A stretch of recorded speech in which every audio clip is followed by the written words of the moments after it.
Hold on. The cameras. Shockingly, the cameras are all fucked up. Let's see if we can fix this. Hi, everybody. We're live. We're here. You know what? The music isn't on either. Let me fix that. Hey, you know what? I'm gonna start off this. I'm gonna start the stream the right way here. Let's see if that fixes the cameras. Not yet. Let's see if that fixes the cameras. It's my 9th anniversary. Woo! Almost. Hey. That almost fixed the cameras, turning on the music bot. So. Do you need to be in full screen for the video? Yeah, I got it. Because I forget to do that too. Like Friday, I couldn't figure out what the hell was wrong with the camera. It's like, oh, I need to be in full screen. I clicked full screen, everything fixed itself. I was like, yes, I'm not a total idiot.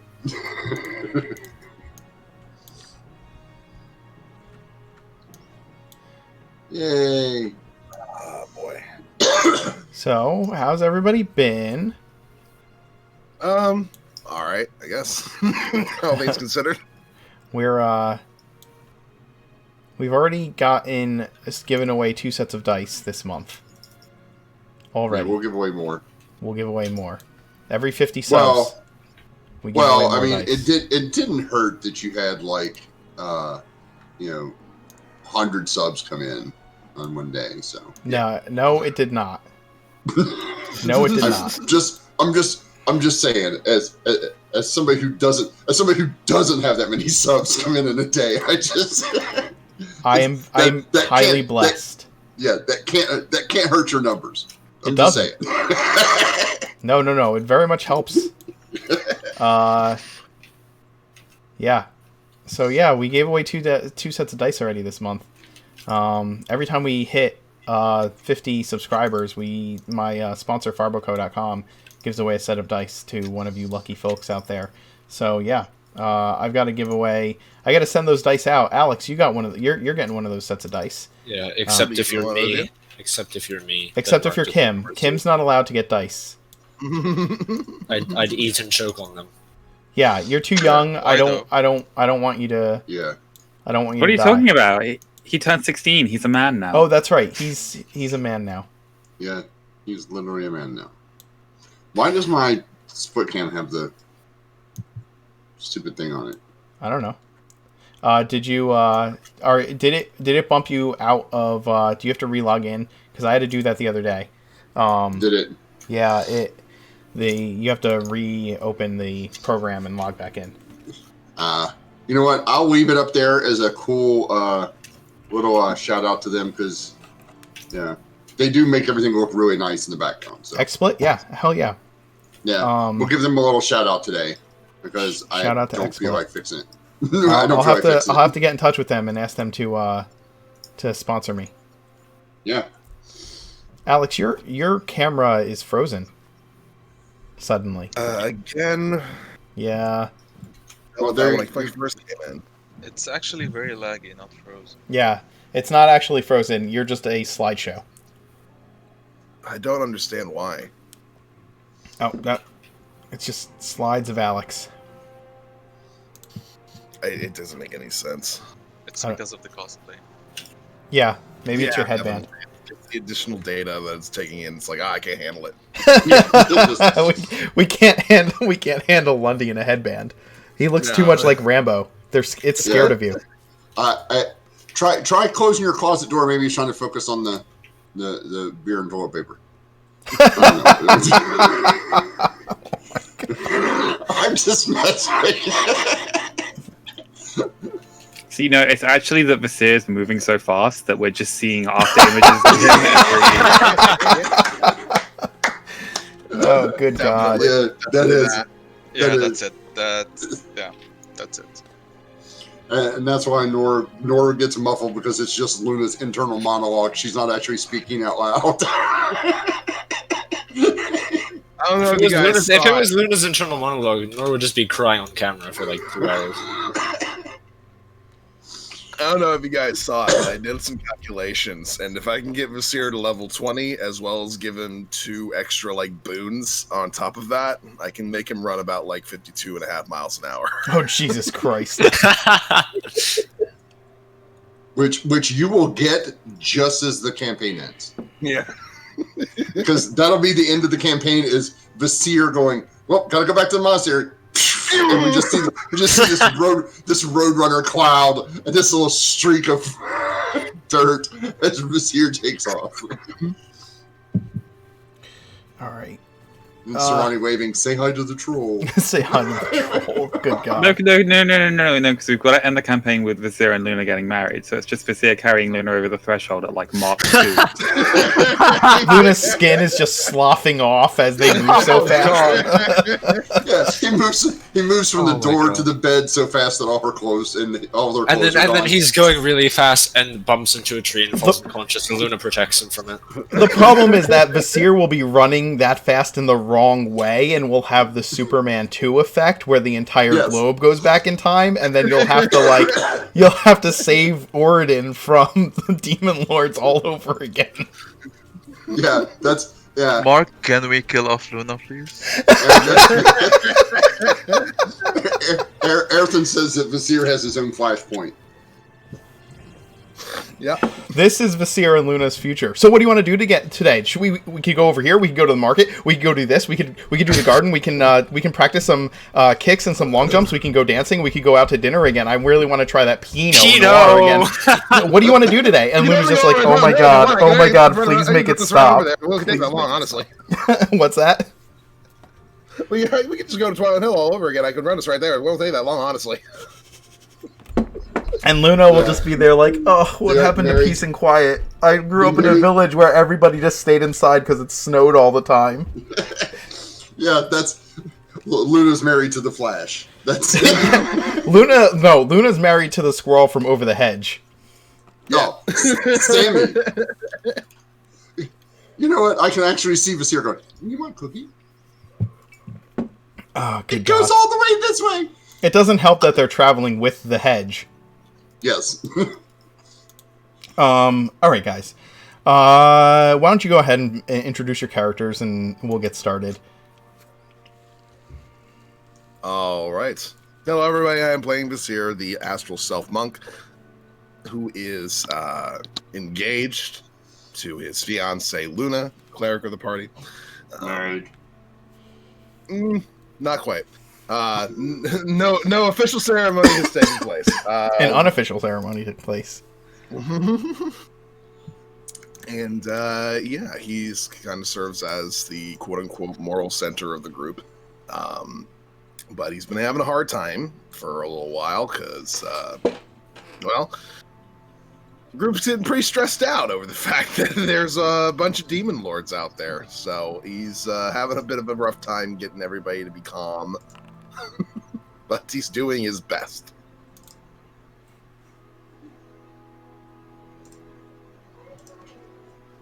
No. Hi, I'm Noor. I'm playing Luna, the party's half-elf cleric, who is supposed to be the leader of the group that nobody listens to, and she just changed subclass from life cleric to grave cleric, and apparently she's engaged to Vizier, and yeah. You gave him the ring. Like, this is on you. Hi, I'm David. I play Angus, who you can call the Barrel because he is stuffed full of dead people. Oh, God. And, the memes are so strong. after entering Boreal Forest, attempting to engage in diplomacy as much as possible, in the last session, Angus hit an absolute breaking point of frustration with how badly the party's visit to Mistfont went, and started desecrating a sacred grove. So yeah, he's not doing well emotionally. Struggling. Call me the Barrel. Hello one, hello all. My name is Kim. newest adults of the group. No more kids. We kicked them out. I'm playing Mirth, who is a tiefling bard warlock, current Origin record holder for Resurrector of Dead Babies in Swamps, as well as a master in tax evasion and burning down ancient elven forests right now. Sorry, Help Wanted. They'll get better. Elf Squad. The Elf Squad is watching. Mark, this is your fault. Just saying. I know. I am still totally certain that Help Wanted has more wanton destruction under their belt than this group does. Hey, When it comes wait a to wanton second. destruction, nobody beats Help Wanted. Is that a challenge? Because No. there's a city next to me and I have 5 third-level spell slots, Mark. Yeah, look, you're telling. Listen, you want Serrani and Mirth and an angry Angus to take on an army. We got this. We can good do God. this. Good God. Hi, my name is Rick. I'm the Loophole King. I'm playing Serrani, your resident druid, ranger, barbarian, swarm keeper, Circle of the Spores, Sylvan Warden, in that order.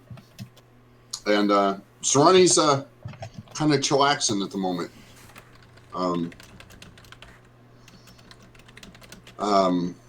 We'll see how this goes.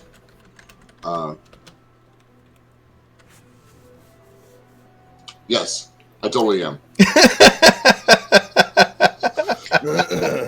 David forgot to mention that he's also Angus is also married. Just saying. That's true. It's- Angus is married. technically. It's matelotage. It's not the same thing. Serrani has all kinds of questions and is not going to ask them. I am the Mark Knight. I am your dungeon master today. When we last left off, the players, this party had in fact traveled through Coriol Forest towards Drayen, and discovered a group of hostile woodwoads, which were speaking in Sylvan and threateningly attacked them without provocation. They dispatched a large number of them after some moments of near-death experiences, only to wind their way through the constantly shifting forest that was clearly becoming more and more confusing the closer they got to the city of Drayen. Odd things are happening around that city and in the forest surrounding it. Upon reaching the outskirts of the forest and catching sight of the tower, the alabaster cylinder that pierced the sky before them, they caught sight in the wee hours of the armies of Redenburg Fortress having begun to surround the walls of the city.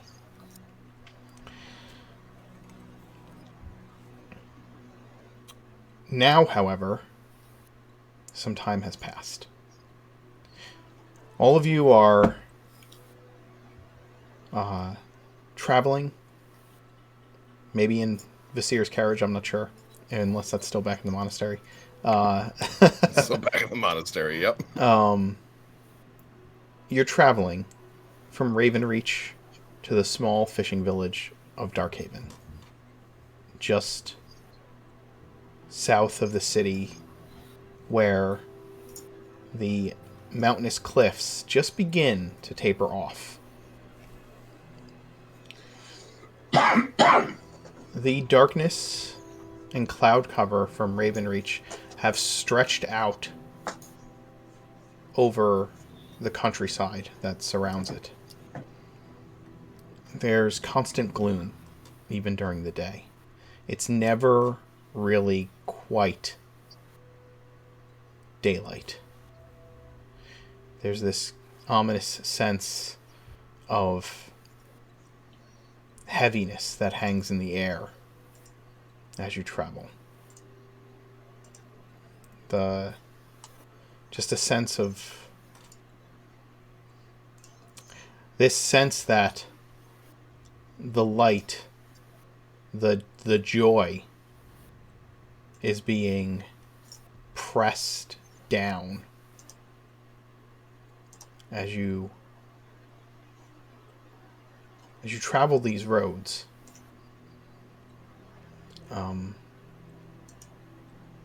Your thoughts stretch back to seeing the siege in Drayan, wondering if the hands of the demon lords are in fact influencing these more and more drastic events, these changes to the landscape, these dark tidings in every corner of Oregon. The weight of your mission presses down upon all of you. You've had about a week between your reaching of the outskirts of that city and the siege before you, and the events that took place that fateful night in the sewers below Ravenreach against the werewolves. It is now the next day.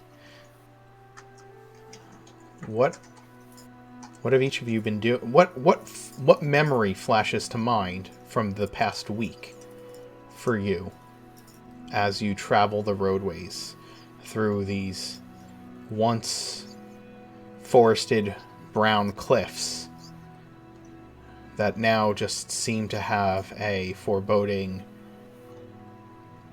grayness to everything?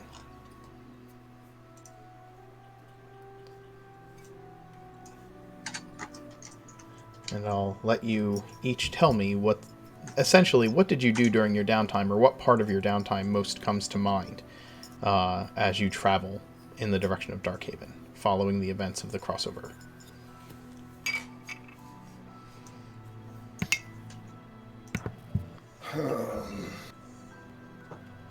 I think the thing that Vasir's probably thinking most about is the conversation that he had with John concerning the future prospects of actually having an official marriage ceremony with Luna after everything's said and done. It's not something he's been thinking too terribly much about until that was brought up. But he is curious now and starting to go through all the logistics of in his head of like, how would I get the whole monastery to Ravenreach? How would I do that? Because I'd need to invite everybody. I mean, they're all basically family. Who would Luna invite? Would she invite her whole village? Gosh, how would we get everybody there?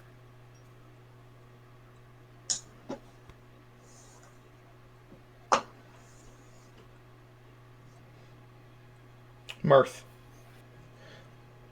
I know you think back to the night that you all camped outside of the city of Drayan. The elves tied up nearby, as all of you were deciding what to do. You needed to approach Luna with something. And you had places to go in the city in spite of what was going on before you.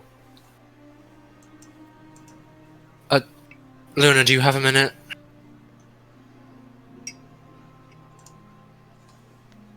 Yes, Mirth. What is it? I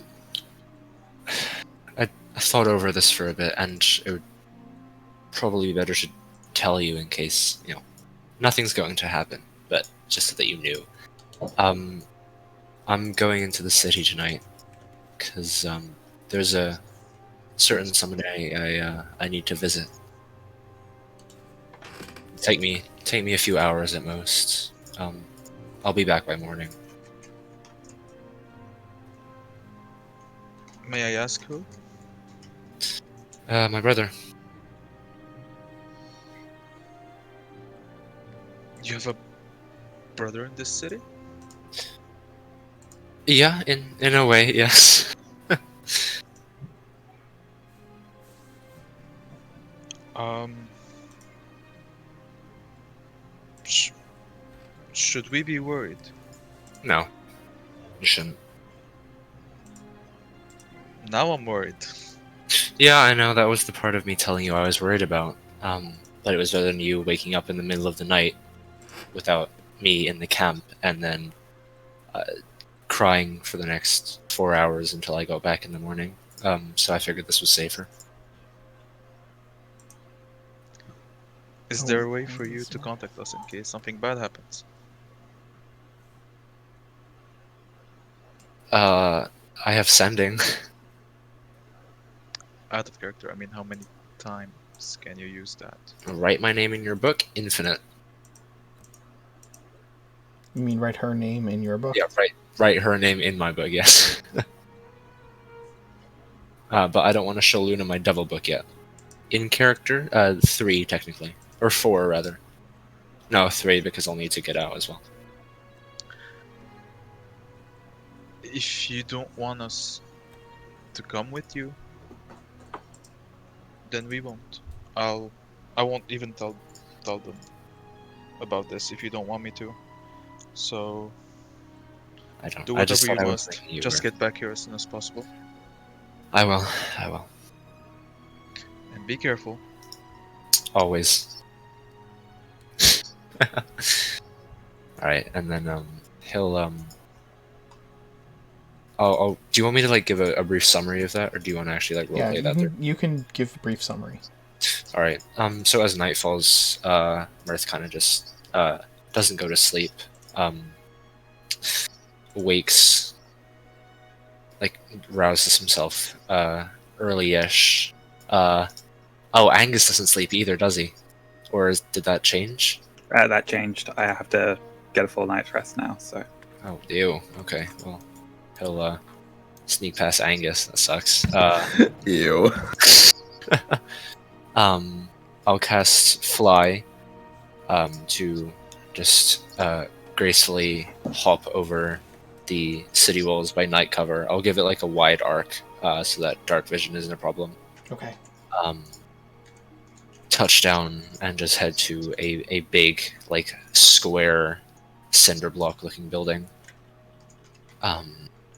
Which is kind of stamped across the front is the Drayan just incarnation center, something along those lines. Incarceration center. It would be Something like that. White Marble Rock Rehabilitation Center. I don't think it would have anything stamped across the front. I think it would just be like, I think it would be unlabeled in the city of Drayan. Alright. In that case, he is going to... I'm going to use 25 GP worth of Diamond Dust on myself as I cast Non-Detection. Okay. And then I'm going to cast Disguise Self and take on the form of just a nondescript, like... If I passed over the walls, I would have seen the Watchman, so somebody in, like, watch garb of sorts. Sure. And non-detection makes me completely impenetrable to any divination magic, so I can't be scryed, and also nobody can see through the disguise by magical means. He finds his way through the building before stopping in front of a cell with a name just scratched into like a little paper ticket in a handle. And then knocks and peeks inside, and what follows is a heated discussion with his slightly younger brother, who essentially has remained what Mirth would have been if he hadn't picked up the friends he has now. It's faster than he thought it would go. It starts with a greeting, and then quickly goes bitter, as pride, true to his name, lashes out and displays nothing much but anger for the fact that Mirth didn't try and help him all these years, and that he's been stuck away trying to help, and Mirth explains that he has bigger things to do, and consoles him in some form, and it ends up with his wizard brother just sitting back turned against the wall of the cell and not responding to him. And Mirth,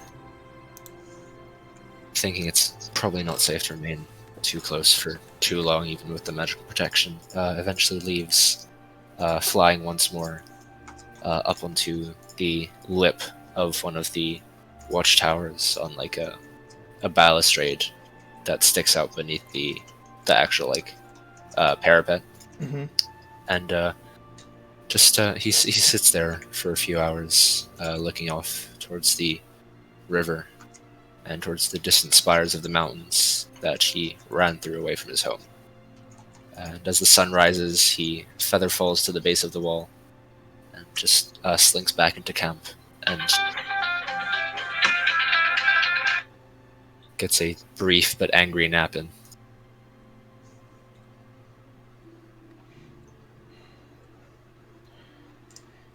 What is Mirth, now that you're walking towards Darkhaven, what about that entire encounter with your brother, his displeasure with your lack of aid, is it that hangs over your head, that brings this memory to the forefront of your mind? Probably very much intensified by the fact that he just passed through a city rife with the people trying to hunt him down. He's very much on edge, to say the least, and I guess kind of relieved at seeing what he could have almost become, and hopeful about seeing Joy, and since she hasn't been pissing off city authorities and actually been raised with the parents of somebody he knows very well, he has bright eyes towards that, but it left him a little bit shaken and confused as to what his priorities should be. Mm-hmm. Your brother is older or younger? He's slightly younger. Okay, and yours? I think he's the youngest. Silver is right below me. I changed it up a bit because with Silver receiving the pact, he would have to be the next in line. Yep. So it would be Silver, Joy, and then Pride. And then Pride. Okay. Pride is the youngest because and that's what's left of your family, correct? Yes. Okay.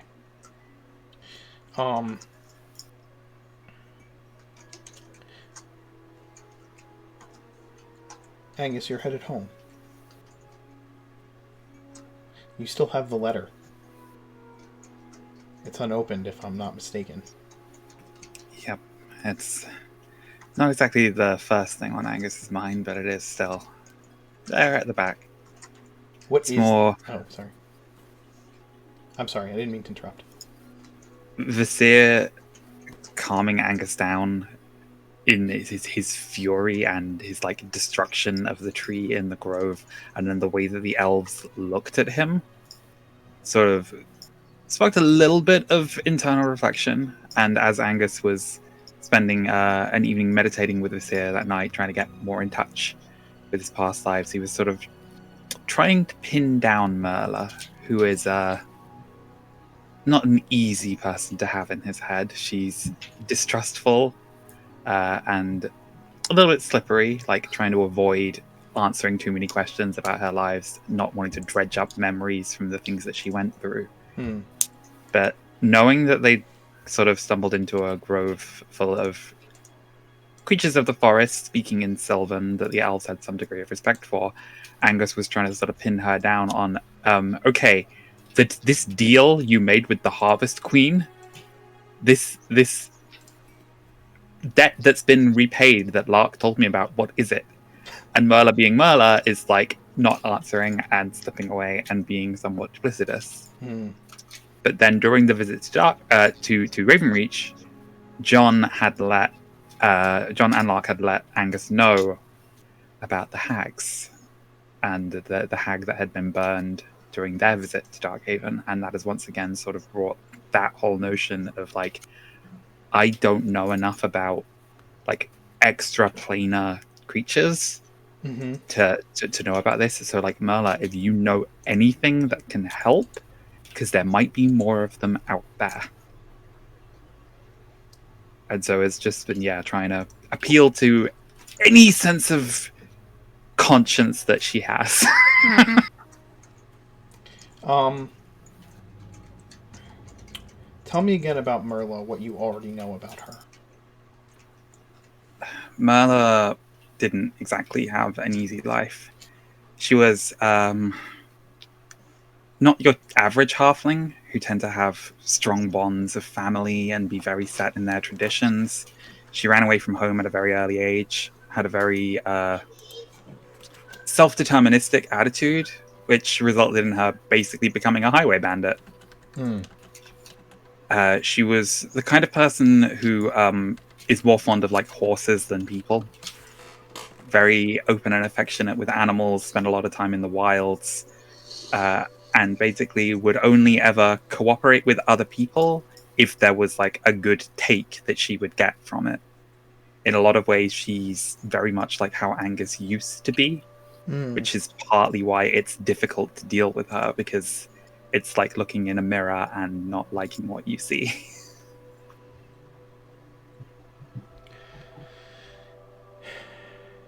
You are trying to pin down Merla and find out exactly what her connection to the Fae may have been. This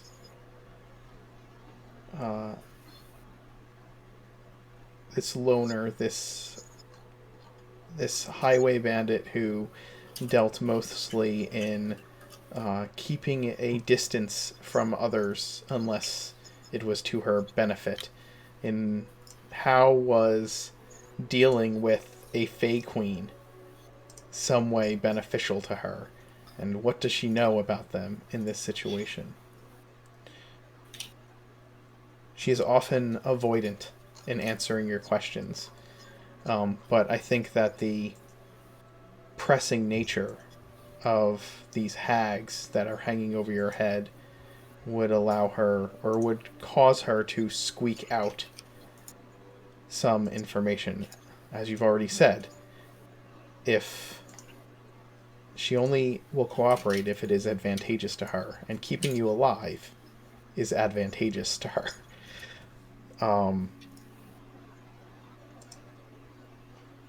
You find out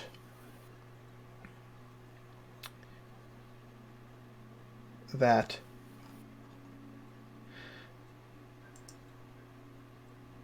a job that she was a part of went sideways, and the person they thought they were holding up was not entirely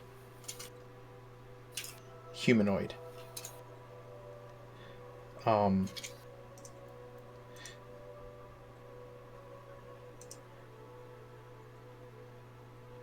They had intended on robbing a noble's carriage that was traveling alone down a lonely highway without any caravan guard. And this did not seem to trigger any warning bells, or they just thought they had stumbled upon a great opportunity. What they actually stumbled upon was the Harvest Queen deciding to make a jaunt through the material realm.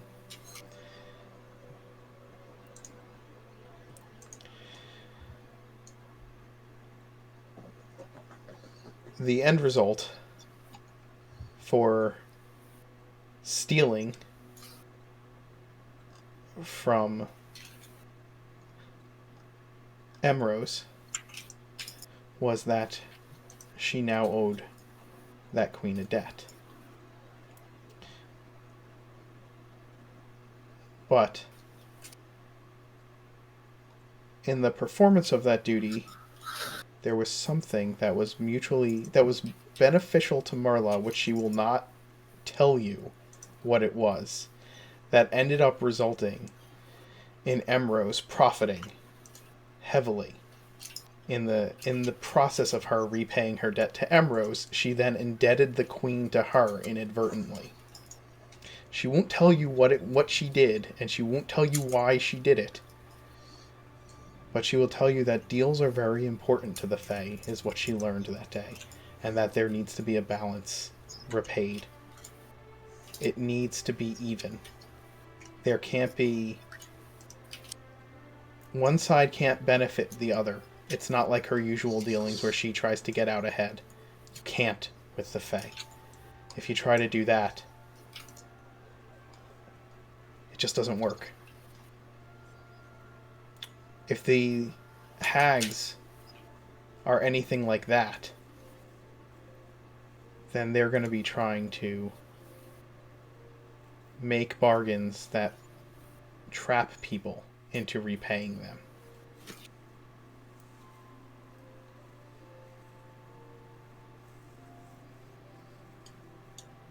It's always a bad deal with them.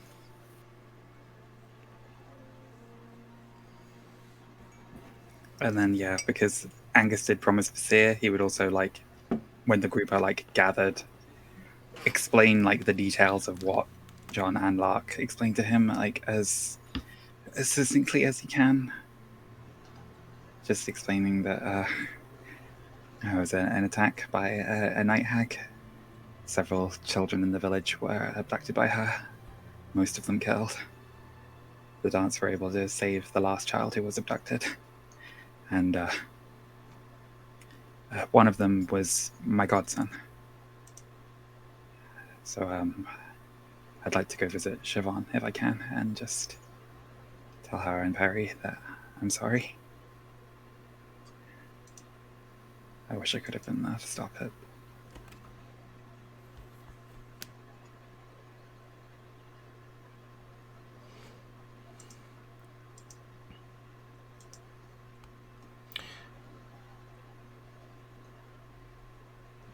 Over the course of that trip, Sarani, you had taken some time to examine these armies that were besieging this city, moving as an animal in order to get close in the cover of night and try to discover if they had any connection to the Blight. You've never seen an army before. Not a real army. This is the first time you've seen this many humanoids in one place that wasn't a city. Like, that it wasn't the inside of a city. It looks like... From a distance, it looks the same way as a cave wall that would be overtaken by fungus. Just piles of tents and people and animals and structures, like, all on top of this hill, as if they were growing out of it and infecting it. As you get close, you don't sense Warriga's presence, the presence of that rot that was spreading through the underground and through the swamplands where you were born. But you do sense a darkness amongst these people.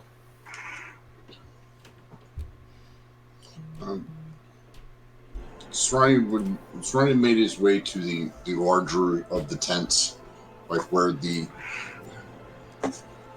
what would be considered the sovereign would be. Mm-hmm. Like if there was a heart of this encampment. He is a small field mouse, avoiding, even the most prying of eyes, and darts in and out of the tents, trying to get a basic sense of what is the purpose of this. Listening for, chatter. What are they talking about? Why are they here? What is their purpose? Because Sarani's idea is that if they are here because of a demon prince or a demon lord to obtain something or someone, then preventing that might be in the party's best interest, and giving that information to the rest of the party would be beneficial. Sure.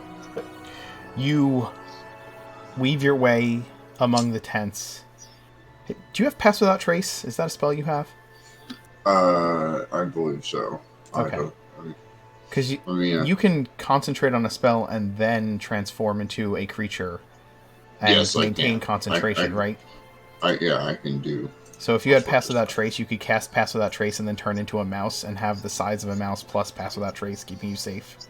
Yes, I have Pass Without Trace. Okay. So then the likelihood of you being found is basically nil. 0. You slip through their camp as a field mouse, this tiny little mouse, and reach what you believe is the Sovereign's tent. It should be. It's the biggest one. It has all kinds of fancy banners that you know that the humans and the elves and the other humanoids are so fond of displaying when someone important is present. And you notice that there are that the front flaps of this tent are guarded by heavily armored and armed men. Are they men? They not are men. demons? They are men. Okay. You slip into the back of the tent under one of the folds and listen, hiding between some barrels that you find there. In the tent, you see a large, barrel-chested man with a huge, bristly black beard. He is wearing armor that had to be made to fit him specifically, as his size is just... he's not girthy. He's just a huge man, probably like 6'8"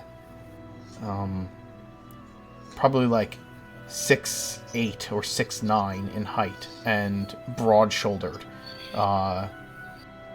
He is red. He's red in the face in spite of his beard.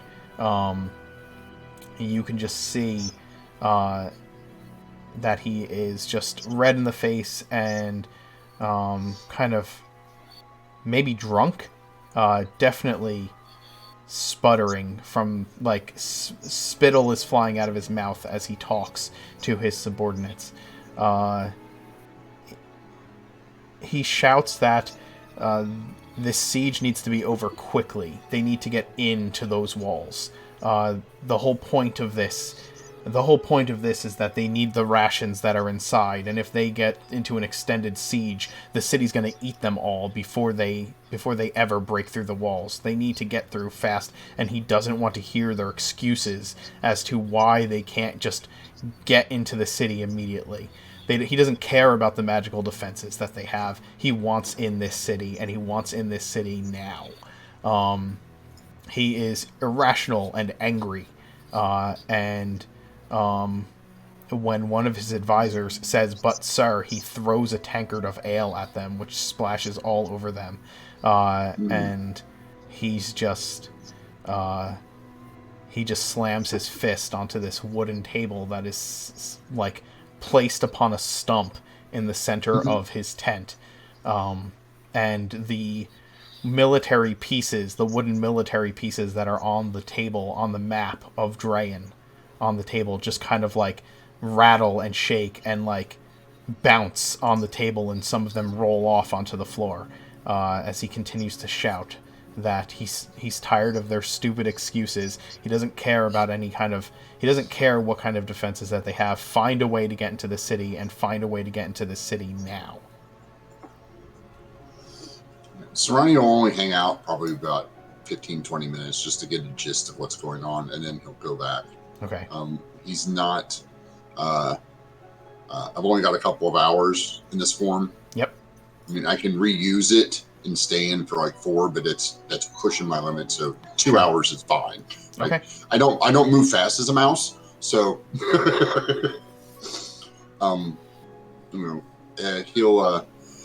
he'll take that into consideration and see that they are not they don't appear to be sieging the city for any reason other than men can't get along. Humans and other races can't get along and provide for each other for some reason. They're no circle.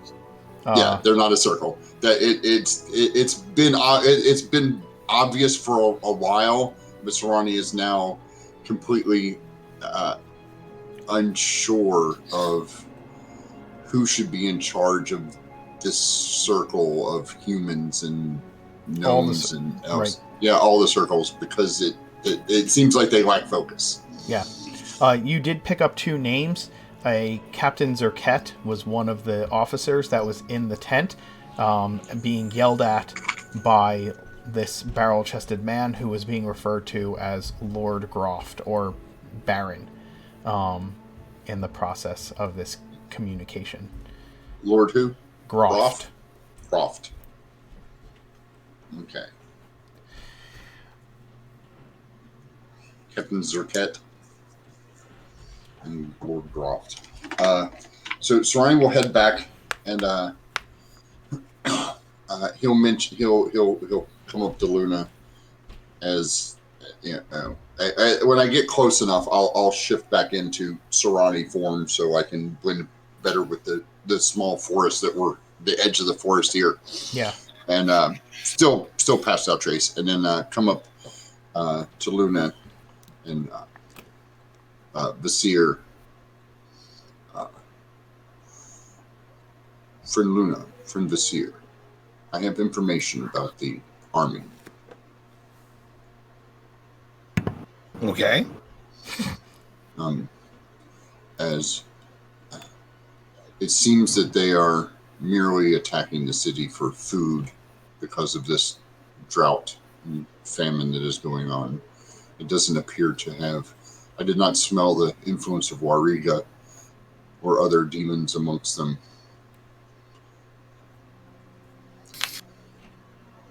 Well, I guess it's not really our business then.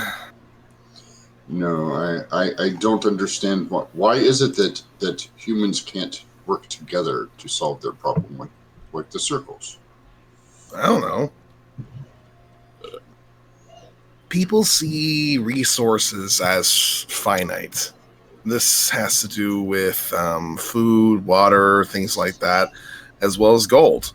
So the more you hoard, the more likely it is that you'll survive whatever hardships come. So instead of working together, they tend to try and get as much as possible from everybody else. That seems highly inefficient. For everybody, yes. But for those who are capable of getting all the stuff, then it's very efficient for them because they can live very well, easily, for a long time. They just tend not to care that much about people that are outside of them. When you have people who come from a particular city, they have loyalty to that city, but they tend not to care as much about people who don't come from that city. Remember when we brought the people of Anchor to Twiland Hill? Well, Twiland Hill didn't really care too terribly much about those people because they weren't from there. They saw them as a burden as opposed to more people entering the circle, so to speak. That seems wrong. That it is beneficial for all if all of you work together. Then there would be more people to find the food, more people to grow the food, more people to solve the problem of the drought and the famine. You're not wrong. The fact that we can't work together is certainly a major problem, at least when it comes to all the different human cities that I've become familiar with. But that's just kind of how things are. I don't know how to fix that problem. I just know how to identify it. I think it would be best if you had a singular sovereign. Even if we did, the problem ends up just becoming an issue on a more global scale. Oridon isn't the only place that exists in the world. There's also the Dragonborn Isles, for instance. once a sovereign gets control over a massive area, like for instance Oregon, then that becomes a big bit of power that's going to one person. And then neighbors start to feel more threatened by that power. And then tensions start to rise, and then the possibility of war breaks out. No, I mean one for all of you. I don't think you'll get anybody to agree to the idea that there's going to be one sovereign for the entirety of the world.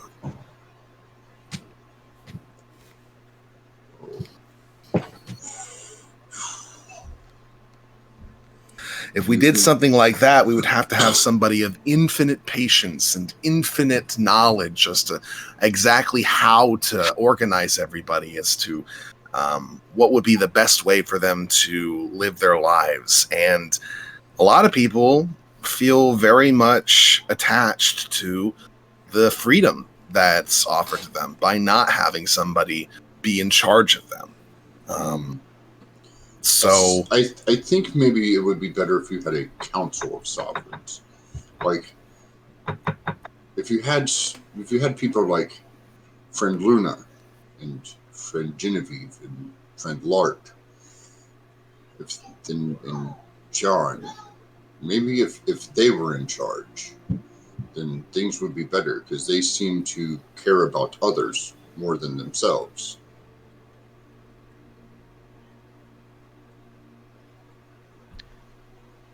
Well, I don't know how much they would necessarily agree with that.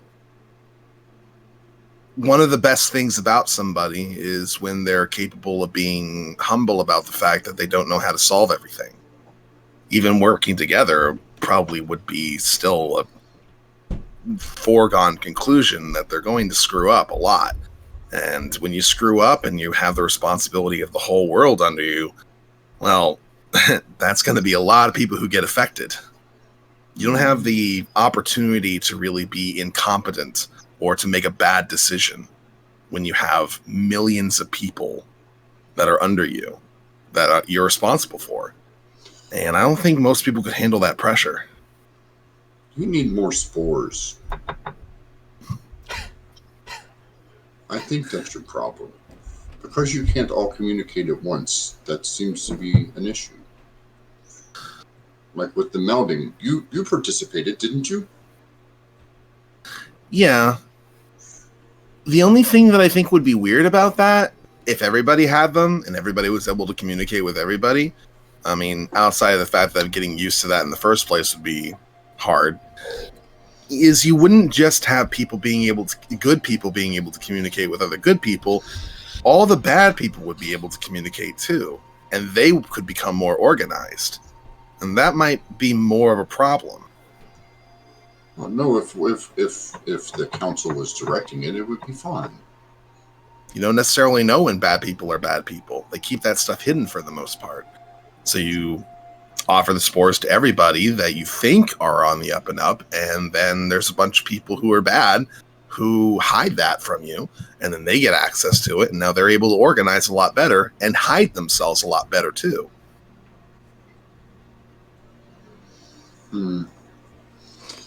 Sarani, I will have to think. Yes. I don't think I can give you a solution to the issue you're talking about, but I can give you some advice. Please do.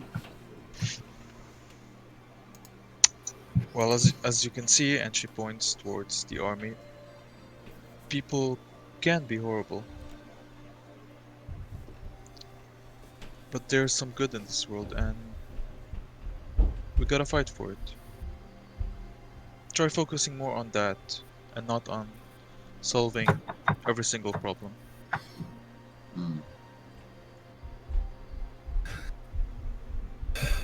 Trust me, Sarani, these are questions that people have been pondering for a very long time, thousands and thousands of years, trying to figure out how to properly run society. And I don't think you and I are going to be the ones to figure it out. Very well. I will think on this more. But thank you. Also, I believe you're right. This is not our concern at the moment. We must make haste towards our new destination. And Serrani will wander back over to his normal spot for camp, and then route himself with Mr. Giggles climbing up into the tops of Serrani and curling up for the rest of the evening. That same night, as the army makes its encircling encampment around the city of Drayan, Sharp-Eyed approaches you, Luna, and sits down cross-legged near you both. Points. He's been cleaning and sharpening his sabers, as he often does when he before he heads to rest for the night. And as he is sharpening one quietly there by the campfire, he points it in the direction of the elves. What them next?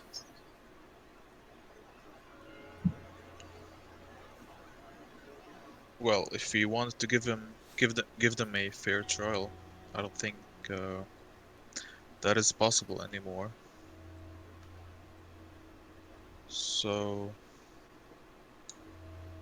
we can either, I think I can contact the seer. Maybe he can send some of his people to collect them. I'm not sure though if everybody agrees with that. I don't think we have enough time to wait.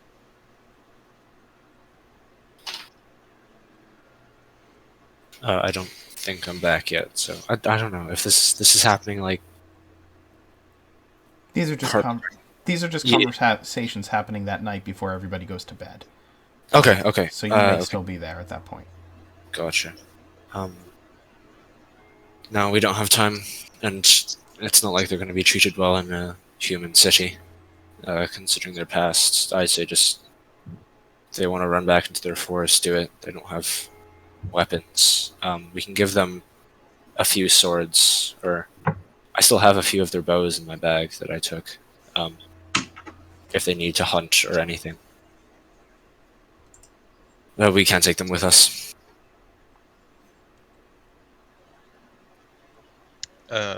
Is anybody else awake? Or at least around us at this time? Sure. Yeah, It's before the night's rest that night outside of the city. Yeah, I'm asking Angus and Alex if they're there. Serrani's there. He's just in tree form. If you pose a question, he'll answer. So what do you think? We let them go? I don't think we have much of an option. Angus? I don't want to be an executioner.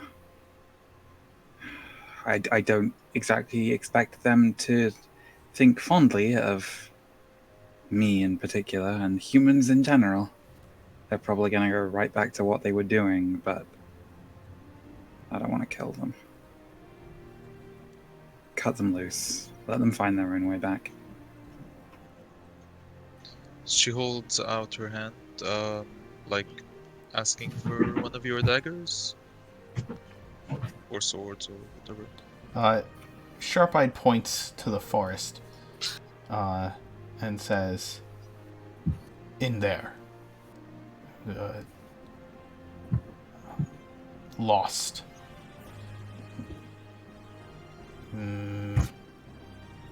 Safer."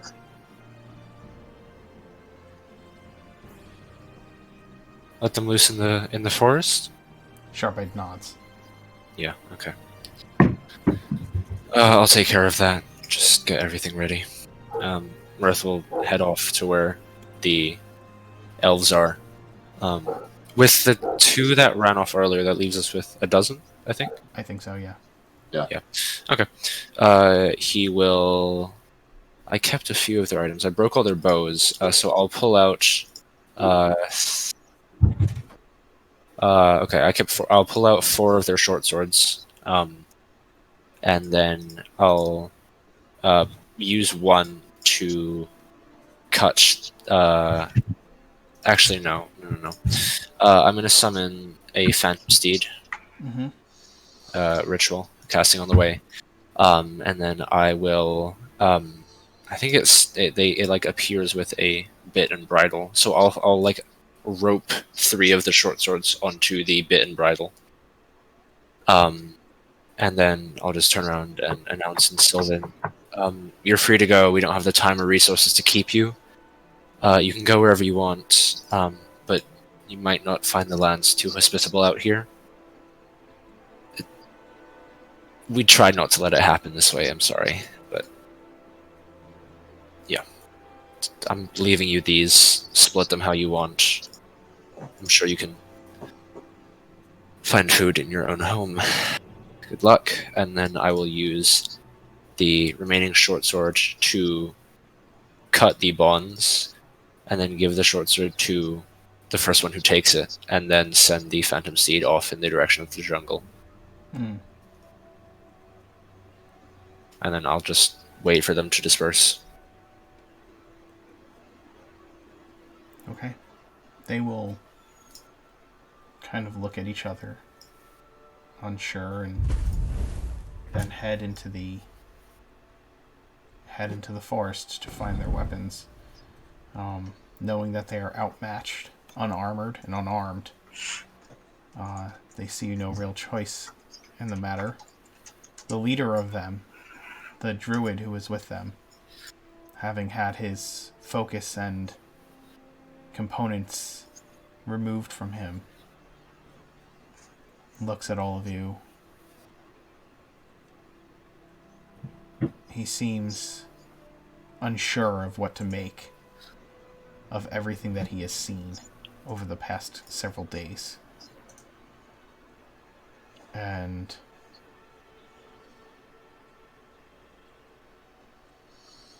turns to the forest and leads the prisoners away back into the wood. Good luck. Try not to stumble into any sacred groves. I'll give the Phantom Steed like a slow trot so that they catch up to it eventually. I just didn't want elves with short swords near me. Understood. Before they disappear into the forest, Luna will call out to the druid, asking him his name. I think I have this in my notes. Sorry. No, you're fine. Random elf druid number 6. No. His name's Bob.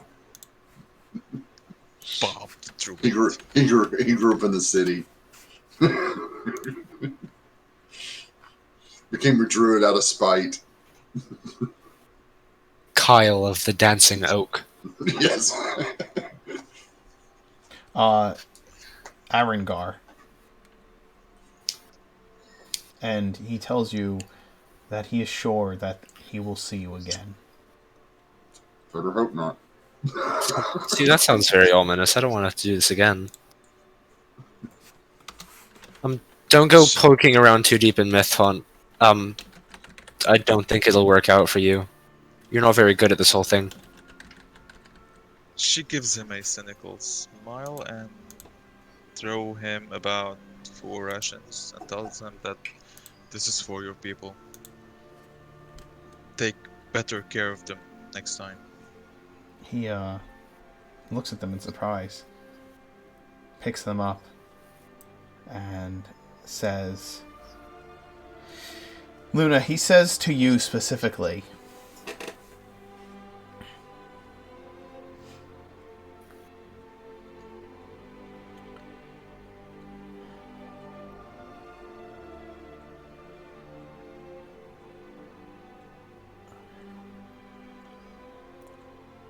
you have acted more human than elven in the time that we have seen each other. Thalriel is the home of your people. We are long-lived. We have waited hundreds of years for the time to take back that which was taken from us. Though you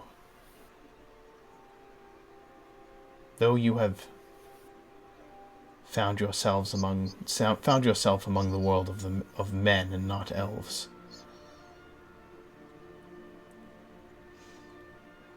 do not let that half of your heritage overwhelm what you truly are. Thalriel will reign again. If not now, then we will simply wait another 100 years.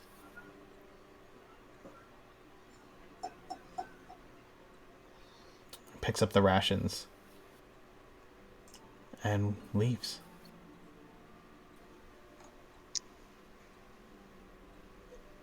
Should, Well, I think that went well. Should just like say it to yourself. I hope I never see this guy again. You and me both. What if you did, but it was him saving us from something, huh? That'd be pretty cool. Well, if we're getting into theoretics, That's highly unlikely this year. Maybe. What if we met a mermaid? That would be cool.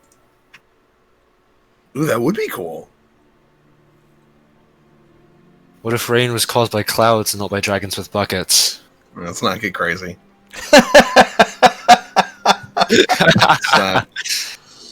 Let's not be silly here for a second. Okay, well, I think that was the last of our business wrapped up. Oh, should we call trust before we set out? As you're speaking all these theories, your lizardfolk companion pats himself on the chest hard and says, "What if, Emperor?" I think you'd make a really good politician, actually.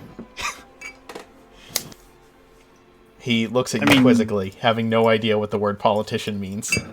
He's humble. He's honest. I'd vote for him. Was that Sharpite or Yeah, that was Sharp Sharpite. Eye, yeah. was that Sharpite or the? He or the speaks DM plainly. talking? Or Sharpite or what, Nor? Was that Sharpite or the DM talking? Oh. Bring in the Emperor.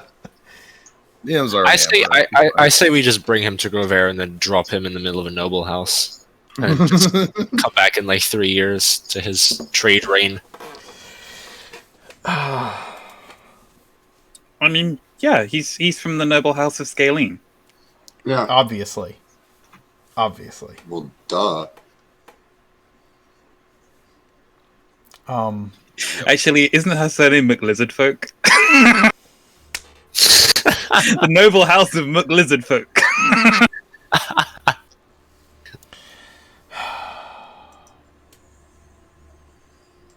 Sorry, Mark. You contact Trust. Being that you can't make it into the city, but still need to do research. That was your next move. You have access to the sanctum and the spare rooms that are there, as well as if you need to make stops in any particular place over the next week. Trust can't just always drop you anywhere every day and pick you up every day. Like, you see that there are other members of the Golden Dragons that pass through the halls over the course of that time. Does Serani get a talking to about the Sending Stone? I was getting to that. Okay, just because that's Serani assumes he's in trouble and he's just going to give Trust a wide berth for the first couple of days.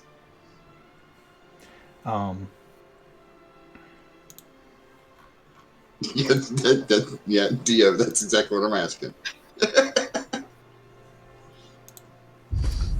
Mark, can I Vita, say thank that- you for the bit. What's that?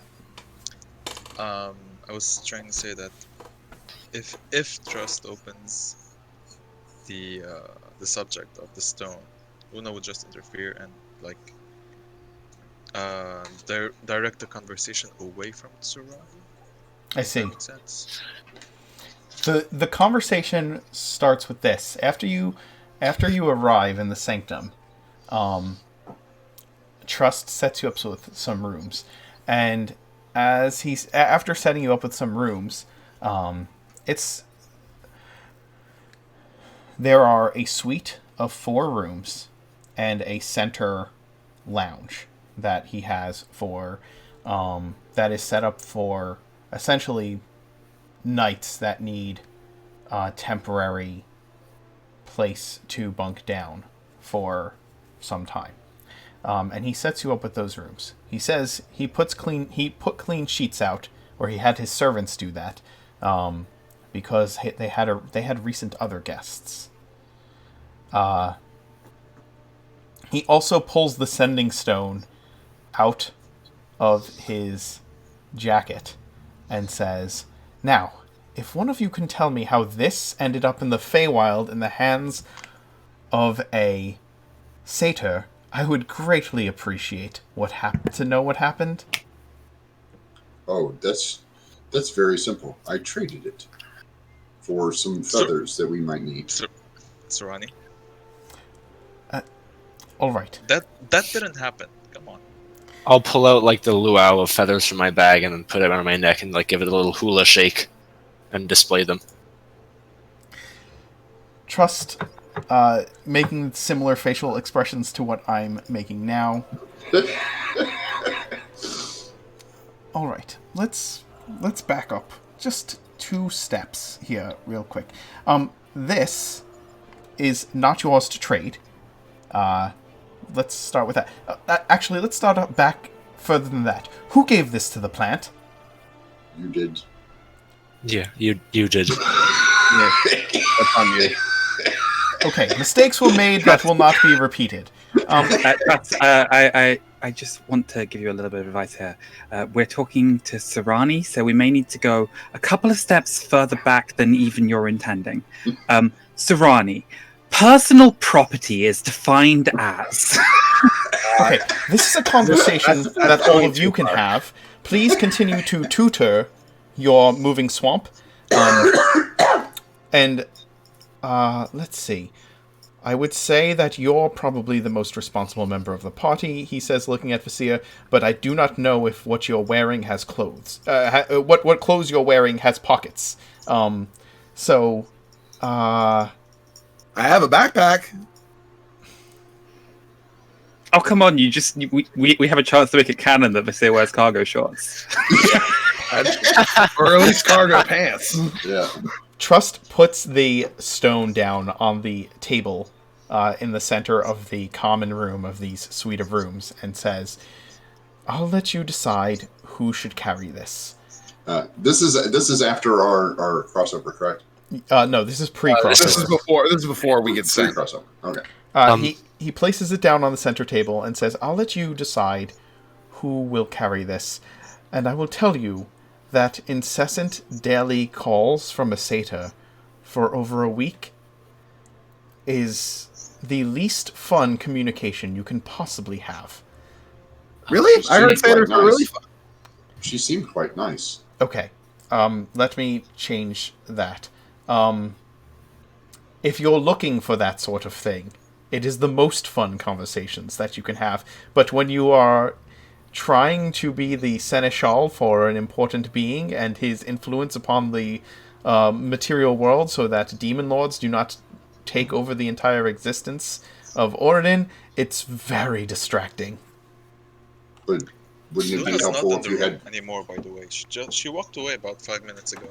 Wouldn't it be more helpful to have friends in the Feywild that could also help with our quest? It would.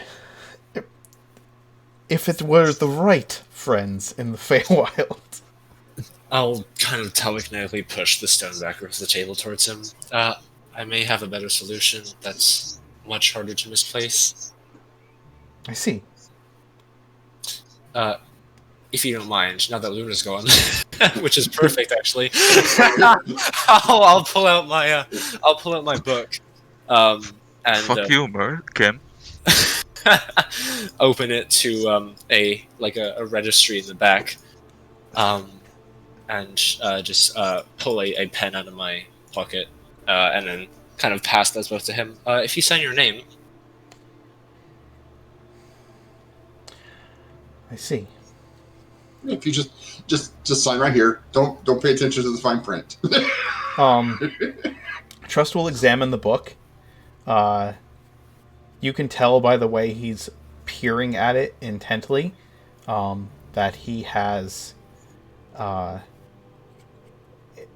least Mirth, you would know that he is very likely looking at it with detect magic as he's peering at it and not just looking at the book.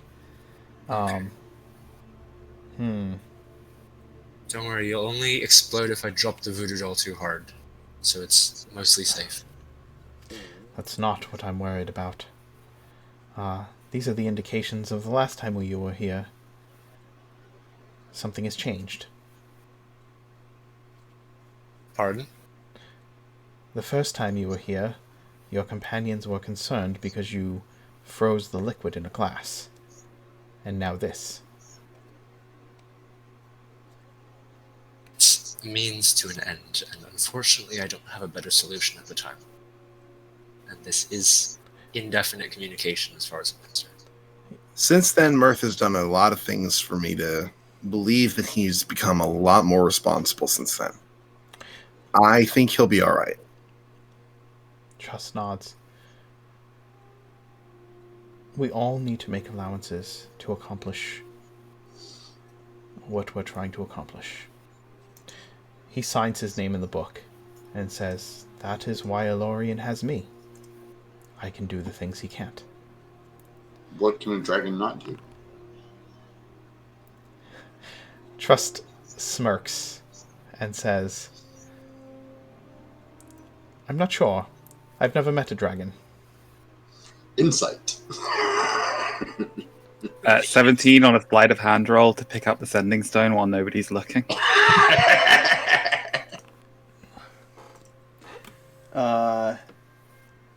17 on insight.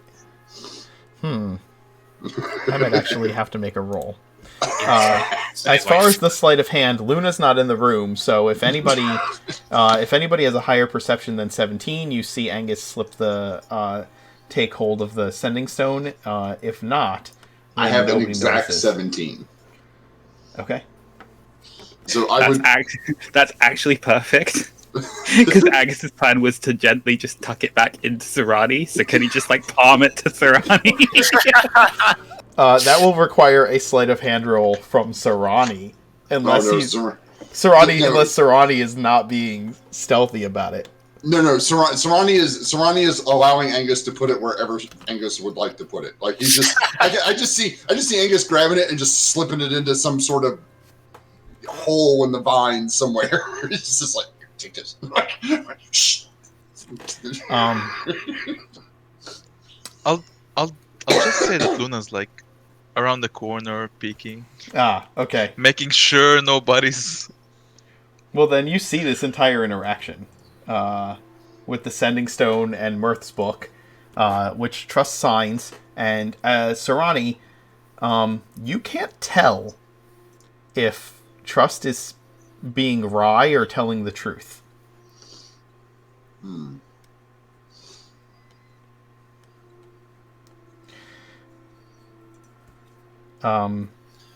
only I had inspiration. That'd be a 23. I'm gonna pick up the book and cast Sending to Trust, and just deadpan stare at him from 3 feet away as I cast it. I'm just gonna ask, what's your favorite type of flower?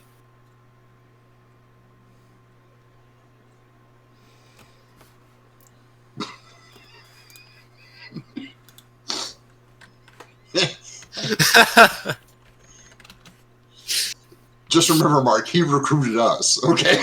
We didn't look for him. just smile and tuck the book away. He responds, Are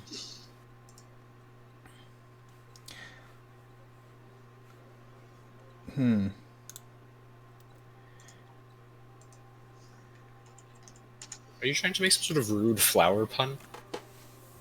He's trying, but he's no.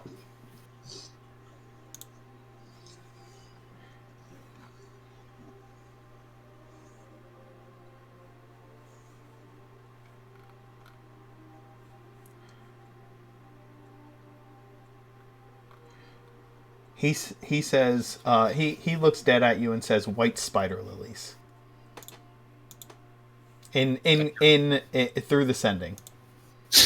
Okay, I give him a smile and a nod and tuck the book away. They often represent death, he says out loud.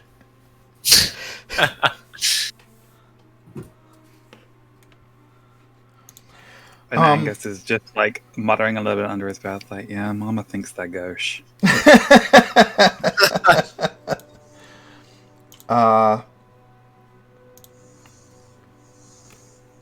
You have several days there before you arrived in Ravenreach. You had several days in the Sanctum before you arrive at Ravenreach. At one point among those days, Ander and Lana passed through and greeted you pleasantly. You had some back and forth with them and just touching base on what's been happening on their end of things. And Sarani would ask how Genevieve is doing.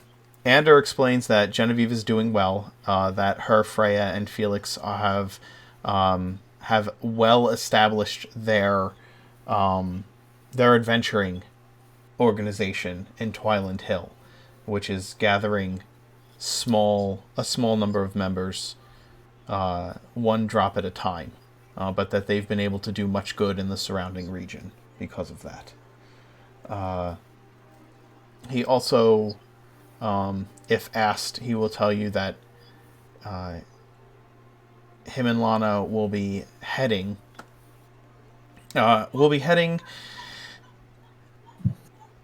towards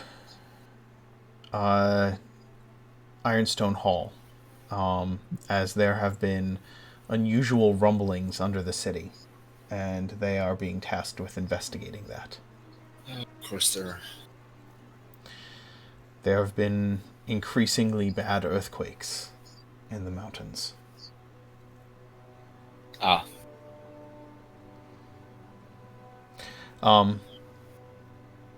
don't know what all of you are spending your time doing while you are what all of you had spent your time doing while in Trust Sanctum.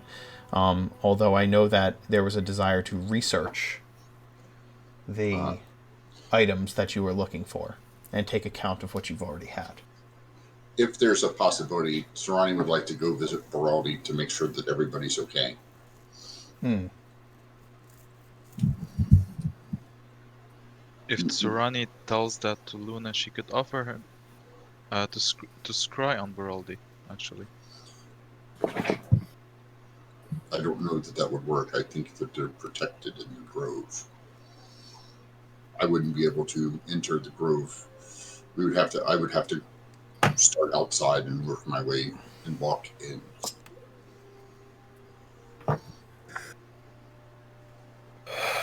Baraldi said he was going to. Baraldi and Tim. Rick. Said they were going, Rick. You should remember that name.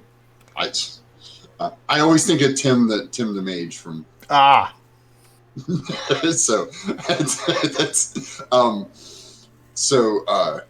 they said they were going to, that it was protected, so I don't think we could teleport in and out, and probably don't believe that any scrying magic would work as well. You could attempt it, and I would be grateful, but I would like to see him. Well, we already saw him once before. A couple of times, I guess. I don't know. I think I think it's best to leave that alone for a while. Because if something did happen, then that just means that, well, we're running very late. And I don't know if we'll be able to do the banishment in time, if that's the case.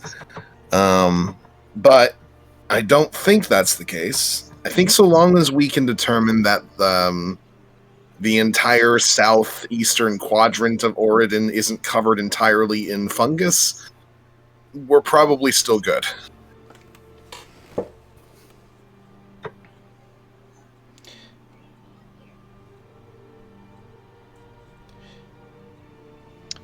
Mirth, if you're spending time researching and if anybody is helping him, I will need a research roll for the week.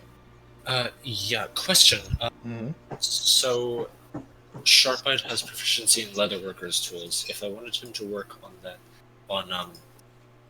he can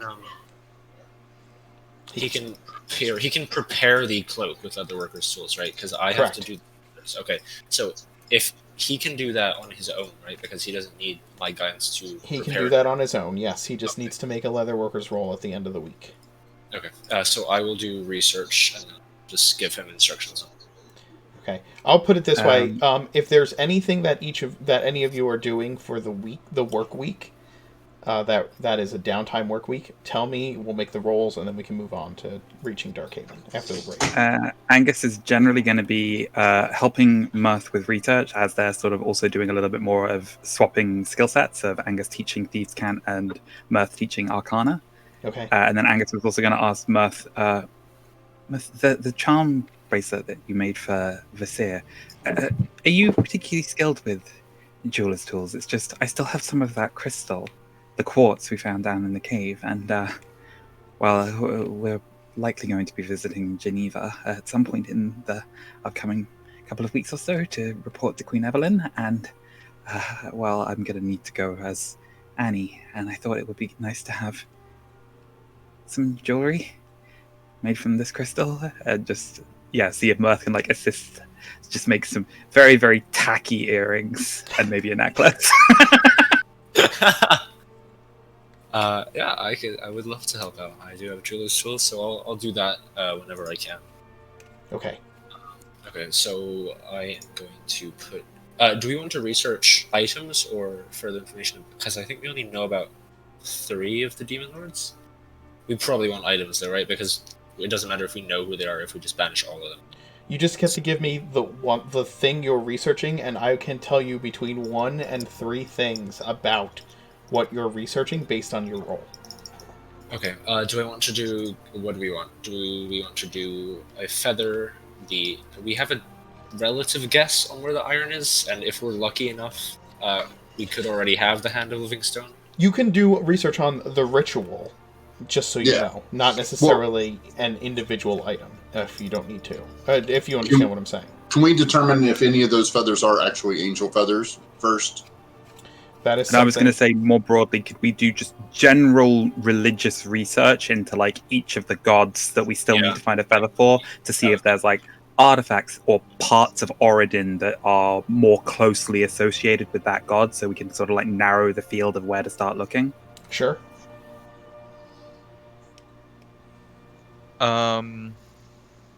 Okay, so this is what I think Luna would probably do. The first 2 days, I imagine, she'll probably just stay in her room, emotionally resting. After the things that have been happening for the past few days with her friends.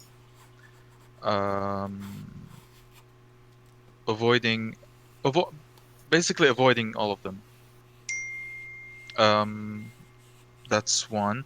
And I imagine on the night of, the evening of the second day, she would probably scry on the blacksmith's son, just to see how he's doing. Mm-hmm. Actually, when you try that, you can. It fails. Yeah, they're living in Mirth's apartment, which is protected. Felix is working around the clock to ward my apartment. Yep. Fuck you, Kim. It turns out Luna's bought one of the crystal balls that Gemwin made, and it's just... Yeah, Yeah, it doesn't work. It doesn't work. Well, it depends. If you're trying to scry during the day, you might see him When he's out. out working. Fine, we'll do that. Yeah. So you see him with his father working in his father's shop. Like, she'll use that as a moral boost, I guess. Yeah, they are. It seems that the blacksmith has established his own forge in the city of Twiland Hill instead of working under someone as he was when you had last left them. And his son is working with him. And for the rest of the days, she'll probably do some research about where to find the center of each how to say this, god. Like, we know Tondra's church is in Ravenreach. Like a probable location of each of the feathers we still need to find, if Okay. that makes sense. Yeah, I get it. I'll do more historic research into locations where divinity has had certain impacts. So Luna's investigating like the church. I'm investigating occult knowledge and folklore about even like myths of touches of divinity I can find across the face of the. And if possible, to find like perhaps a legend or a story or anything related to these demons appearing in Orden sometime in the past. Okay. And I can use probably lore and legend if I need to. Okay.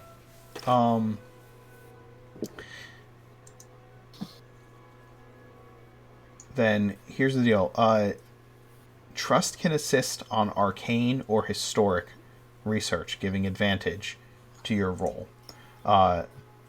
However, he is not proficient in religion. He is proficient in arcana and history. So those are the two things he can give the help action to.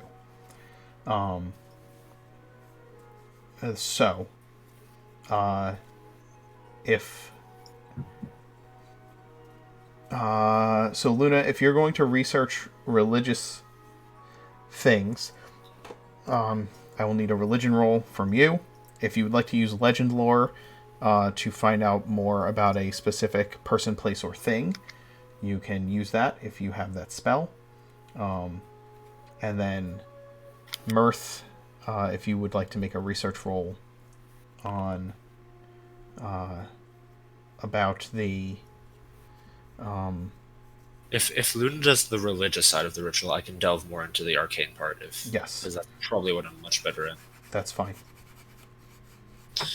And then I'll make a leather working tool for Sharpeye. For Sharpeye. Okay. I need to make sure the 20 is bound.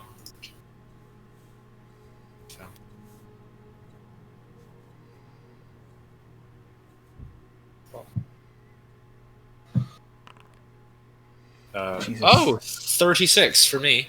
Wow. Okay, yeah, that'll do it. That's in that 20. Fuck you, Cam.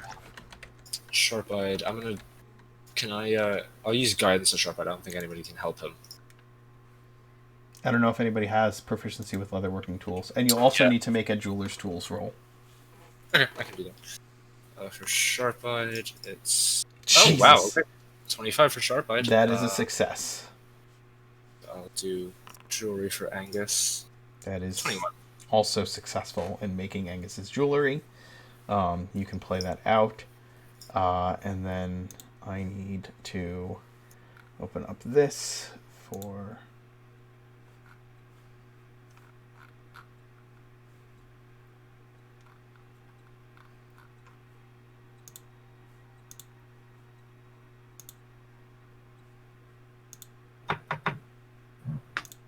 By the way, relaxation is a downtime activity. If you spend a week just resting, you have while relaxing, a character gains advantage on saving throws to recover from long-lasting diseases and poisons, which you guys don't have to worry about. Let's see. None of that matters. Yeah, that's for getting rid of like things that things that affect your hit points and whatnot. Actually,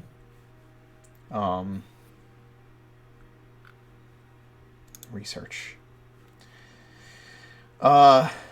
Okay, Luna. You are going to find out 2 pieces of information, and that I will need to give you, and then Mirth, you find 3. You find out 3 pieces of information that I will give you.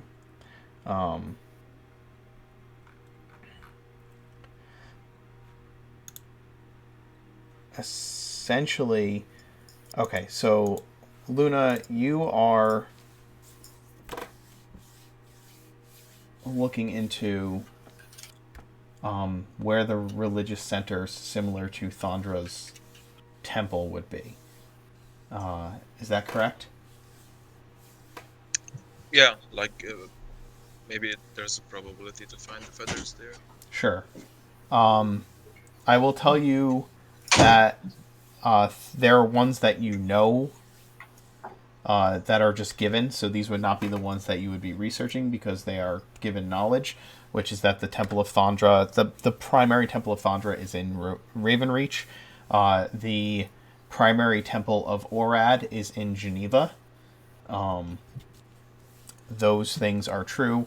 And the largest temple of Robin is in Twyland Hill, which you recently visited. Actually, no, I'm sorry. It's in Riverdam Raft is the largest temple of Robin. Those are things that you know.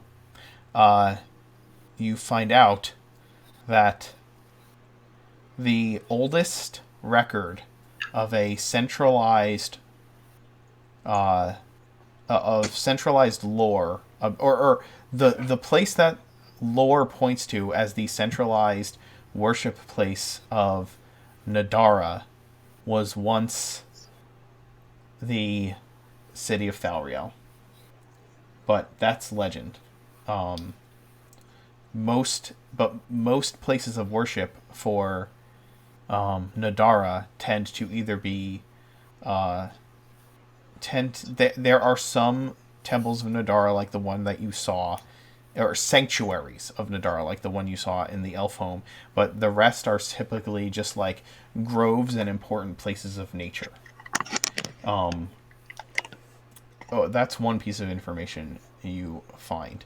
The other piece of information that you find is that there are allusions in old religious texts to a time before the Empire, when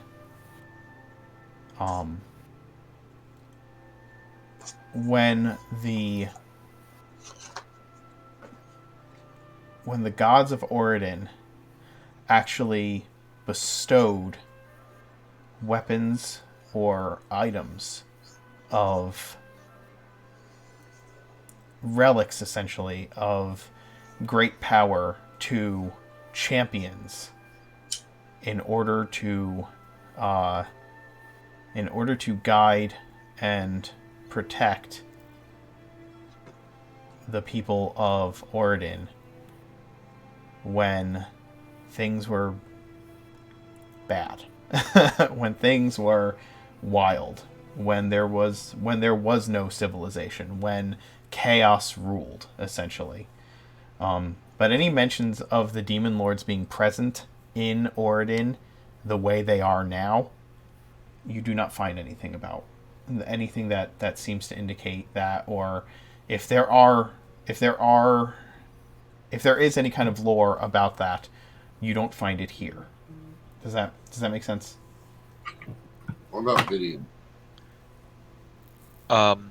Yeah. You got 2 pieces of information.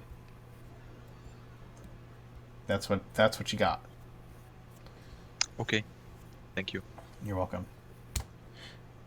Mirth, you're looking into the arcane aspect of things, and you get 3 pieces of information. You were looking into specifically, what were you looking for? Just information about the ritual itself, or the ritual items, or...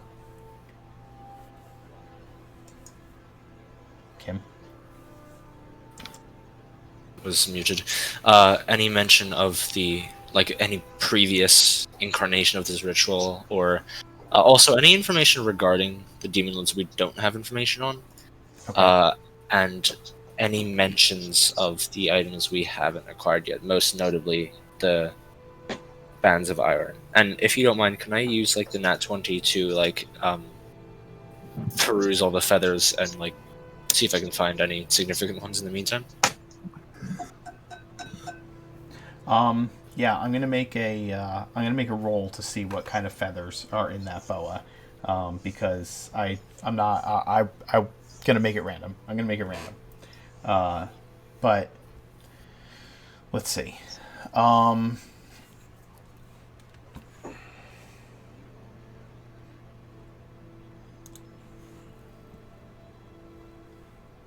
need to get to my list.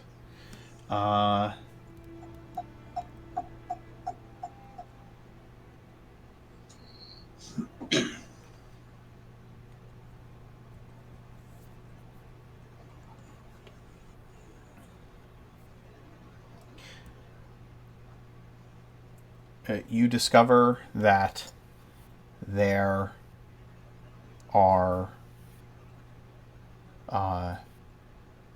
is lore indicating that a dragon, an ancient red dragon, may have been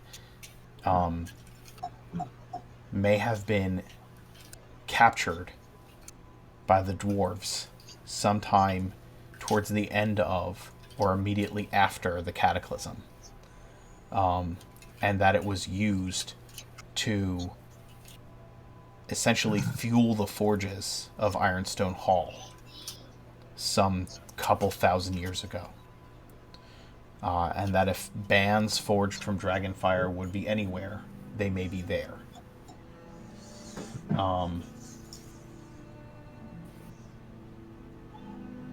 Let's see. You have Shepherd's Book, right? You have the Dragonbone Staff. Yes. Well, we can find all the notes. We have Dragonbone Staff. We're gonna have Spider Silk and Feywild Orb. Right. Hand of Living Stone is still tentative. Luna would have stone shaped that into a hand, by the way. Gotcha. So that's I can't do that. possible. I don't know. We need confirmation on that one way or another. So it's the iron, and then every god and goddess other than Vidian Orad for angel feathers, and then you have the Heart blood of the Fiend. Elder God, right? Yes, Heart of a Fiend we know relatively about, and Phoenix Fire we have a connection to.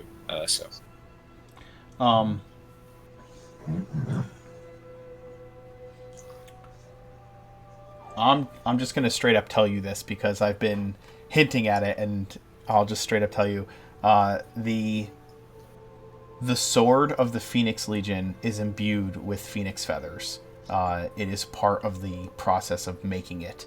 The fire that leaps forth from the blade is actually phoenix fire.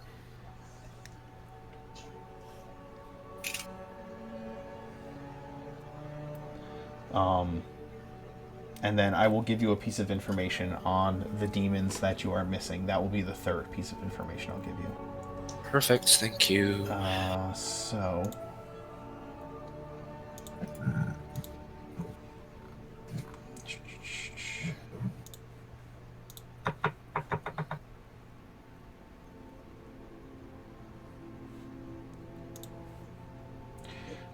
you know about Zakamon, correct? Yes. You know... actually, tell me which ones you know about. Zakamon, Zernasia, and Wariga. I don't think we actually know about Zenezia yet because we haven't been to the crossover yet. Oh, that's Okay. true. That's where we learned. I'm not going Zenezia. to give you... I'm not going to, like... I'm not going to screw you guys and give you information on something you're going to find out at the end of this work week. So,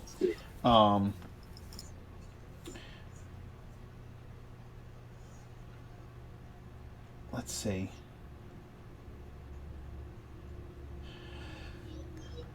Pravara is the demon queen of deception. Pravara. Okay.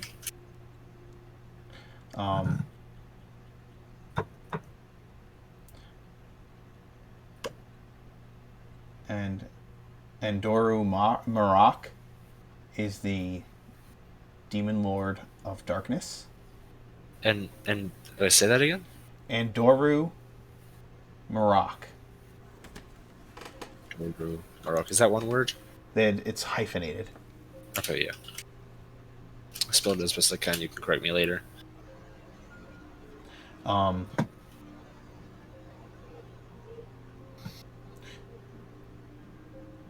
what? Let me just do this.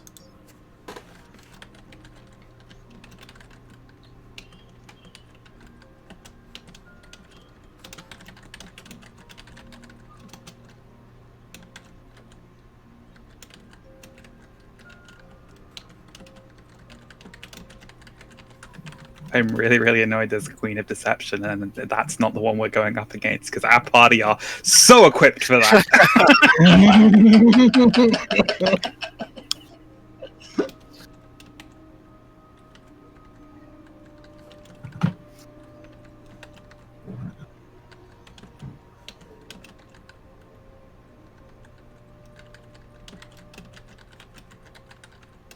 I'm just listing the ones that you didn't already know about.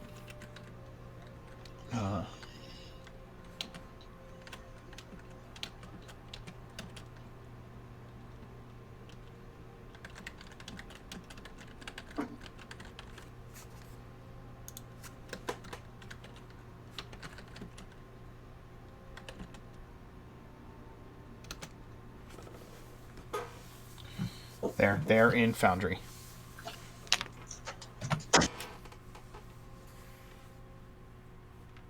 Ooh. Oh, okay. I almost got it. Priestess of Decadence. Sick. Alright. Oh, that's, okay.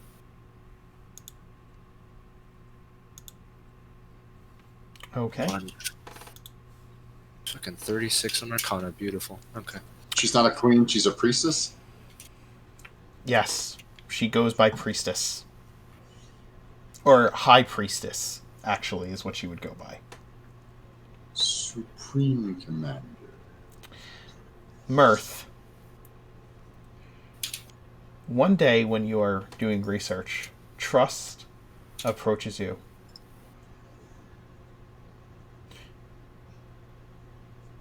Can I pull you aside a moment? Yeah, I won't stop you. He'll say, walk with me, and kind of get you away from the rest, wherever everybody else is, to have a private conversation with you.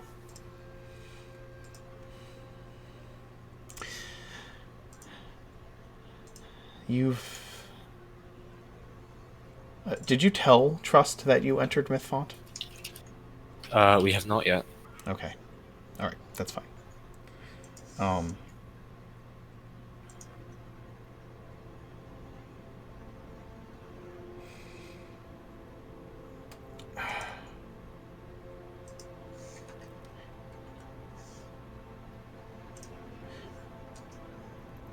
You have...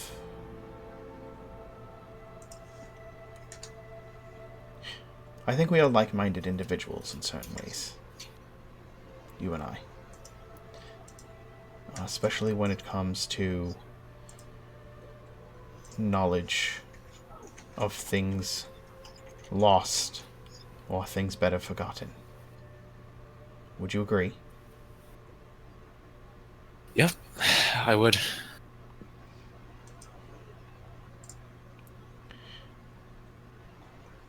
I've been entrusted with an object. I would like your take on it. I'd love to give it. Trust takes you into a securely locked room. The door is faced the same way as the rest of the doors with this wood paneling, but when he opens the door, you can sense that not only does the door unlock, but a magical lock an arcane lock is shut off as he turns the key in it.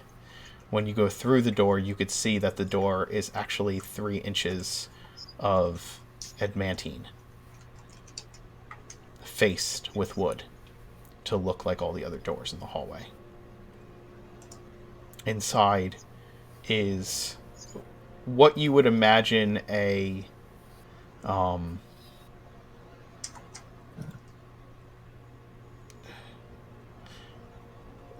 like a what's it called? Like a room with safety deposit boxes, right? But it's small. It's very small.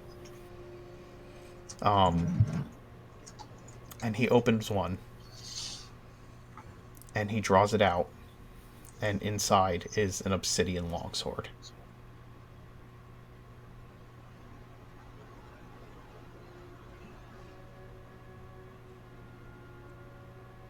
Give it a once over. I'm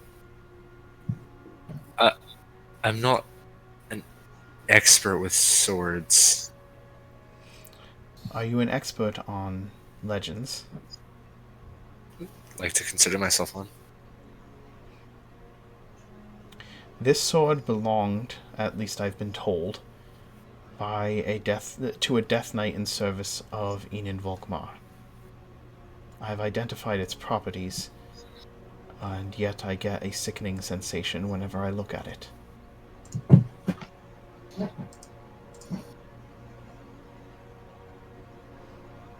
I would like you, when you get to... in your travels, I would ask that you try to research more about it, find out whatever you can.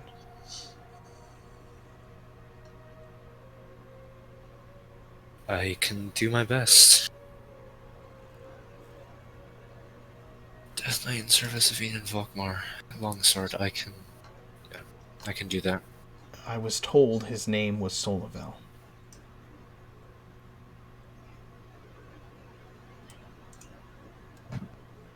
He was easily dispatched, which worries me.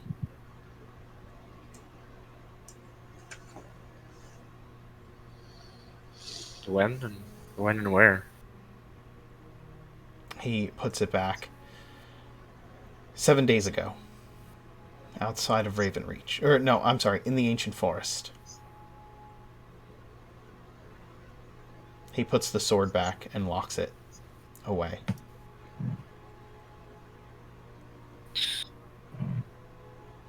Yeah, I'll do what I can. I don't get into the dark stuff usually. Sure you don't. And he thinks back to the book that you had laid out on the table. Well, in the stories anyway. I have the library here, which I have been scouring for information. But there are libraries all over Orden, and in some places there may be more information than here. I've crawled through the back alleys of quite a few, yep. I'll have a look for you. See what I can find. I don't mean to press. We're running rather short on temper and resources. I don't suppose there's anything in here that you could provide to give us a little... Well, one of these boxes holds the staff that you entrusted to me. Another one holds the feather. The feathers that you've given me so far. Another... most of these hold the items that you've given me, but... The sword is quite powerful, but I don't know if that's something you'd want to wield. I don't think any of us can, in any right of mind.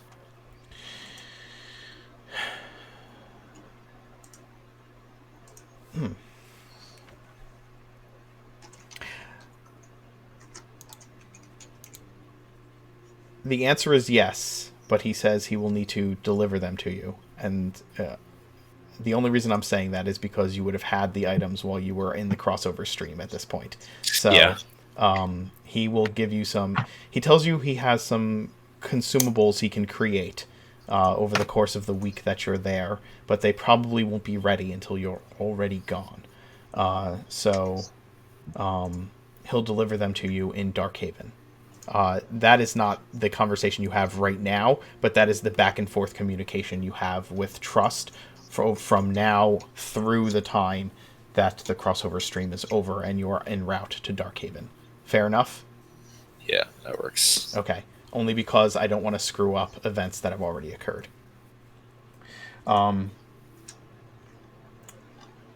Following your week with Trust, and in the Sanctum, you... Thanks, Emmy. Following your week with Trust, you've encountered the werewolves. And here you are, traveling on the road, thinking back to these moments, these quieter moments that you were able to catch for about a week. We'll take a break here, and when we get back, it is because your thoughts have come back to you as you enter this small, dark wooded built homes that are on the outskirts of Darkhaven. Entering into the town, the subtle shades of gray turn into these faded black-boarded homes, and a gravelly path that enters this not quite medium-sized fishing town. Very religious fishing town on the outskirts of Ravenreach. And I'll actually... Let's do that. And we'll be back after this short break. Look at this tiny little port town. It's pretty.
Okay. We are back. You arrive in Darkhaven. The small town looms before you. It is solemn. It is quiet when you first enter the place. And there seems to be no one around until you reach the temple, which is the largest building in town, in the center of town. It is a wooden structure. It is a modest wooden structure, kind of like one of those single room churches that you would see in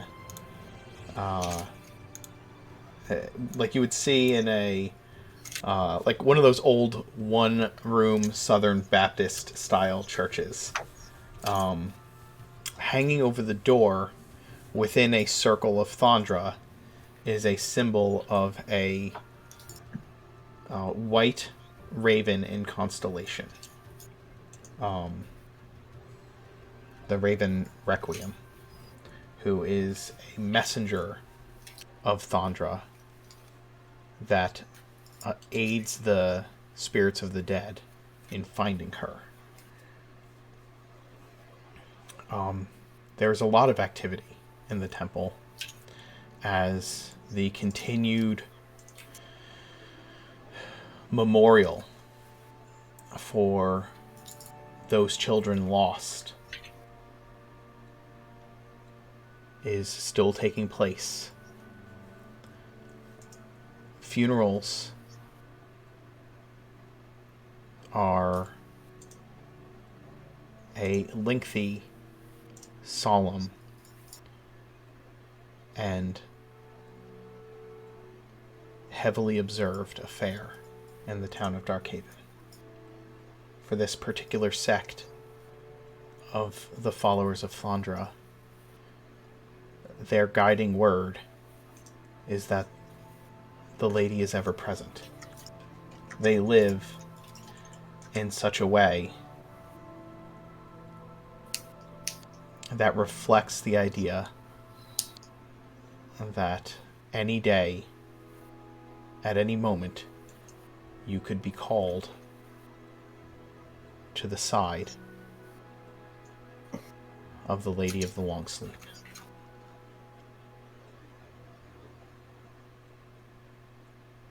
You hear the mournful hymns from within the church as you approach.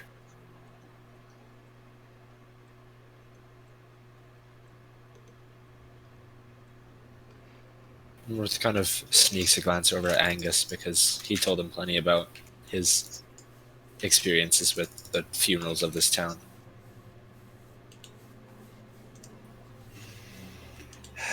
It's okay. Just try to and Angus just like stops and takes a moment of like, no, you know what? Just be yourselves. Screw it. He's gonna hoist up like the bag of groceries that he's brought with him, and just sort of square his shoulders and walk in and try to find his mother. I'll walk in, like after him with my patchwork cloak drawn very tightly around myself. Before following them, Luna would like put her hand on Vasir's shoulder, seeing that he's not doing so well lately. She'll like, it'll be fine. Don't worry. Yeah, I know. I just wish it was more obvious sometimes.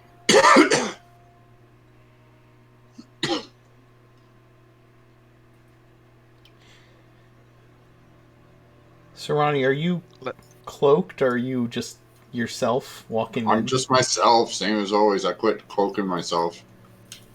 Sharp-eyed. The hat is supposed to make them feel better. Sharp Eye just kind of slips into the back. Many people stare wide-eyed at Sarani as he enters this place.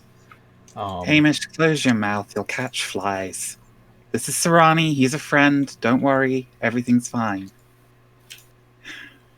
My condolences. I'm sorry that I'm late. Has anybody seen my mother?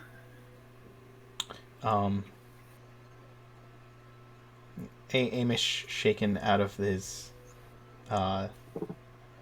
awestruck visage at seeing Sarani, points in the direction of towards the front of the church, and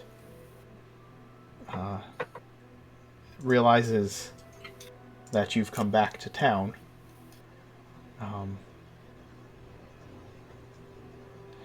Angus.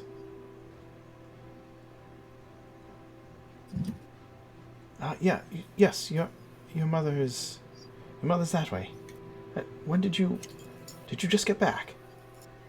Just now. Came right here. Not much else to do in this town, is there? I brought food, so I'll help Mama fix supper. We'll make sure that everyone's fed, and I'll do the rounds in a little while. First, I just need to. No, go find your mother. She should be the first.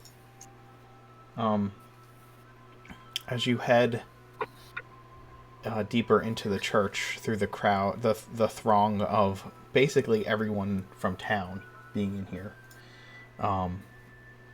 minus maybe a few of the fishermen who just need to keep working regardless of what goes on, you eventually catch sight of your mother.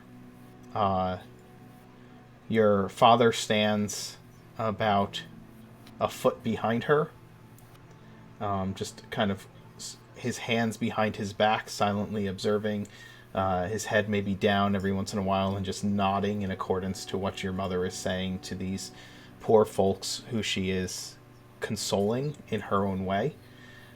She is holding the hand of Gus's mother. She is as upright and stiff as usual. However, her eyes and her features speak of loss and comfort and compassion for that family. Both as approachable and unapproachable as ever at the same time. Beside her is Joy, and Joy has her arm around the woman, the softer side of the equation, giving more of a physical comfort to her and saying nothing at all. Although you can see her mouth is moving quietly, and her eyes are closed as she stands next to the woman with her arm around her shoulders.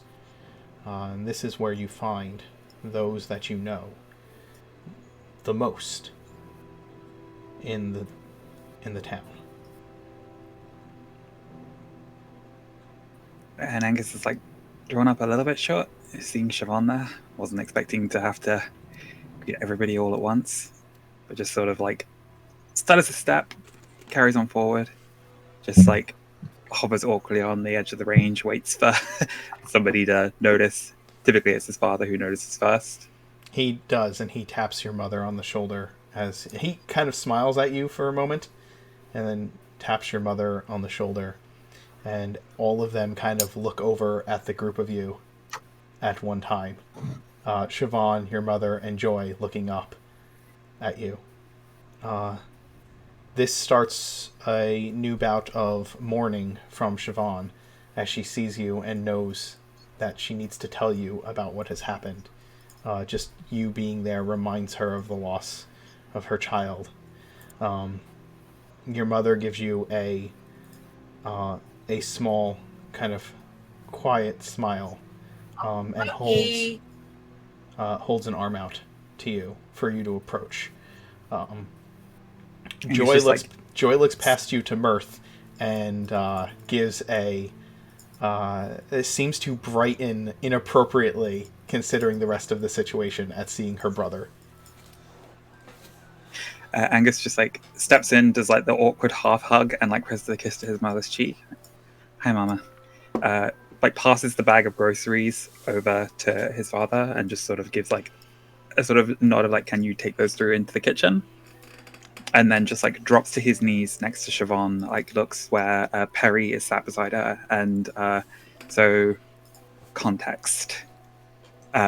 Siobhan was like the outsider kid growing up. And part of that was probably because she was friends with Angus. Mm. Angus was very much the Jessica Lovejoy to her Bart Simpson. And when Angus left the town, she sort of stabilized, settled down, married the town farrier, who's Perry, and he is a halfling. Mm. And the pair of them had a bunch of kids, and their fourth child was named after Perry's grandfather, Gustavus, and hated that name because it was long and shortened it down to Gus, same as Angus, his favorite like random uncle who would drop by every once in a while and bring stories of high adventure on the sea. And so Angus just like drops to his knees, like takes Siobhan's hand and just like, it's okay. Lark and John, they told me what happened. I'm so sorry. And just like pulls her into a hug, like scoops Perry up as well, pair of them, and just like holds them close and tight. You feel your mother's hand rest on your shoulder as you do this.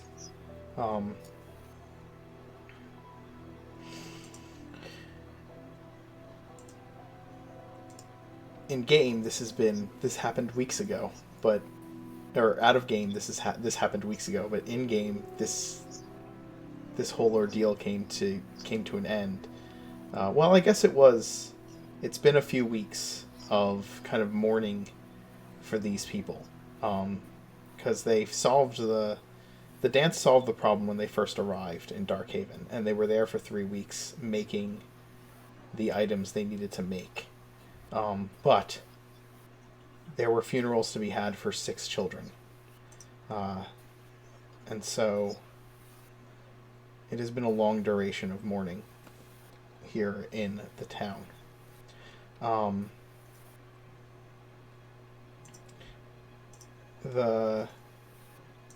They hug you back tightly. You can feel the hot tears of Siobhan into your shoulder as she grasps you, a familiar and welcomed reminder of happier times. And as they pull back, her face kind of tear-stained and red, she smiles at you weakly and tells you it's good to see you, and she's glad that you already know and that she doesn't have to go through it all over again. It's good to see you too.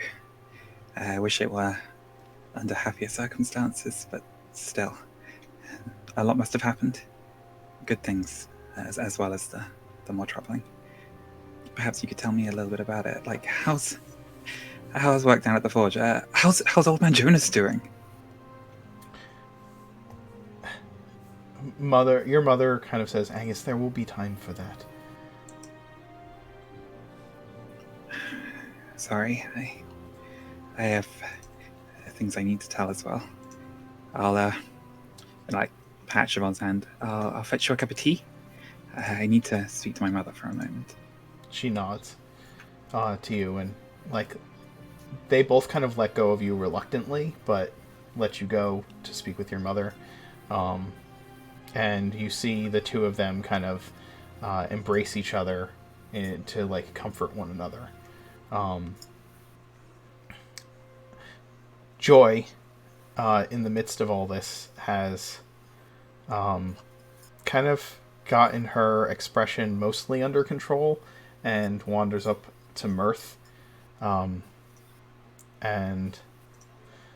says to you, trying to keep a straight face and solemn expression, "Welcome to Darkhaven, brother."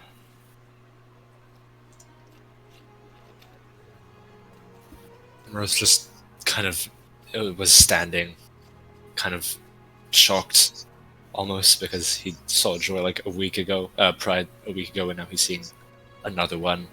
So 2 in the space of 1 week after like fucking a dozen years, maybe. She is the opposite of you in the fact that you're like overly decorated with jewelry and colors.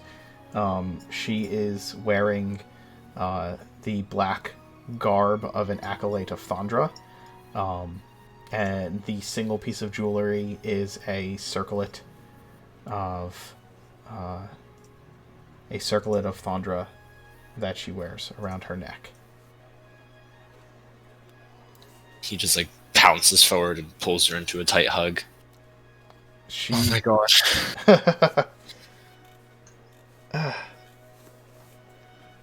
She like laughs a little and then responds in kind.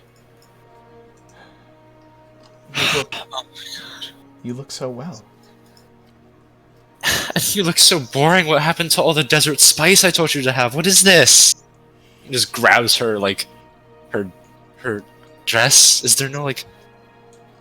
Oh my god! Still, it's good to see you.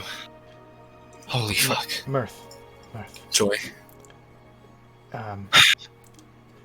We should probably go outside to catch up. I'll tell you all about it. Yeah. Oh, sorry.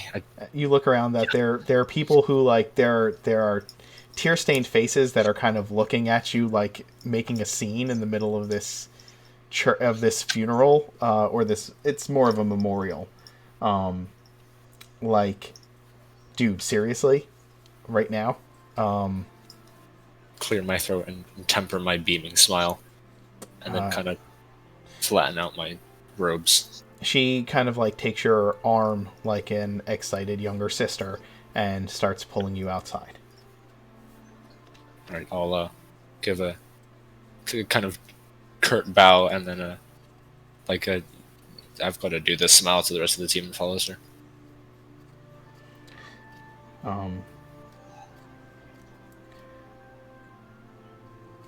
What are the rest of you doing in the midst of all this?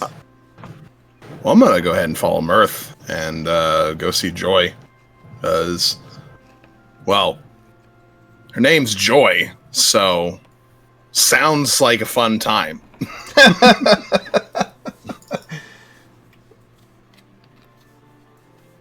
So Vasir's just kind of like tagging right behind Mirth and just like asking him questions, just like, so like, is she actually joyous all the time, or is this just kind of like a thing that she does? Like, Vasir spreading his wild oats before he gets hitched.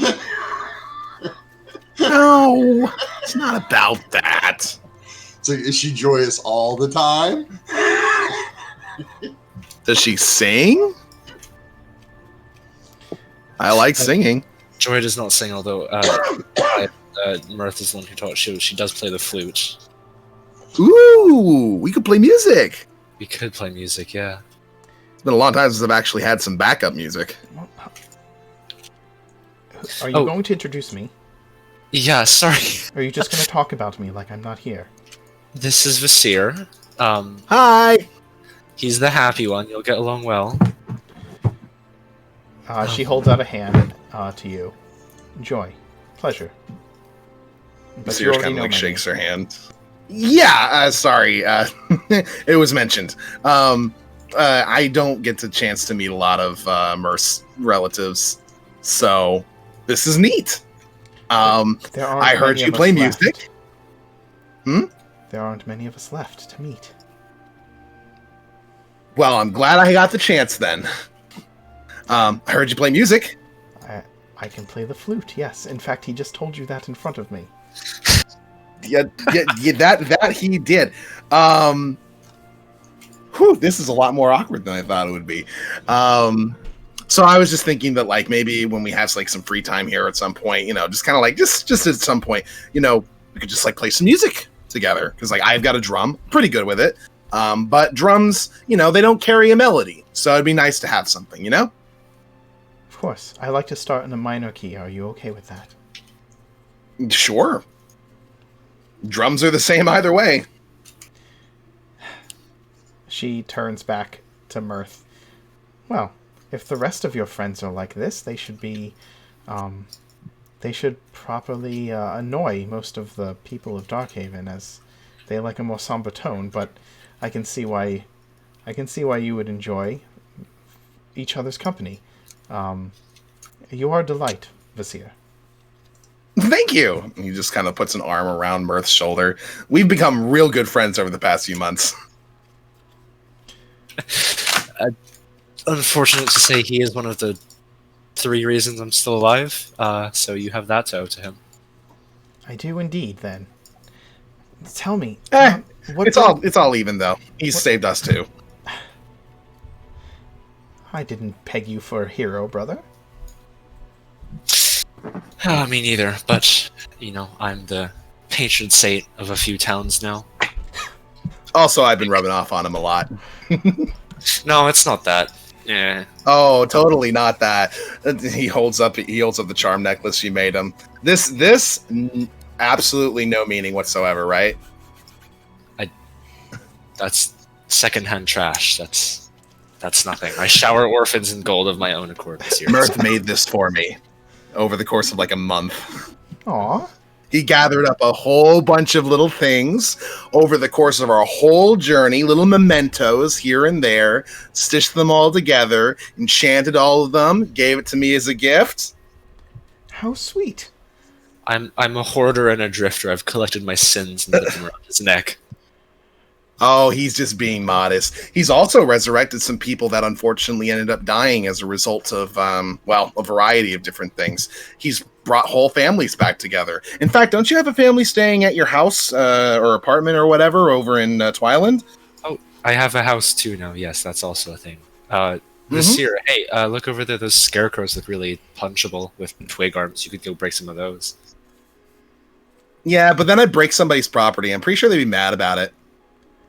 You should go teach Sarani that idea, and then maybe we wouldn't have to deal with him giving off stones to satyrs anymore. I've told him a lot of things that he either chooses to accept or not accept at his leisure. Joy just kind of, like, lightly punches you in the arm, Mirth.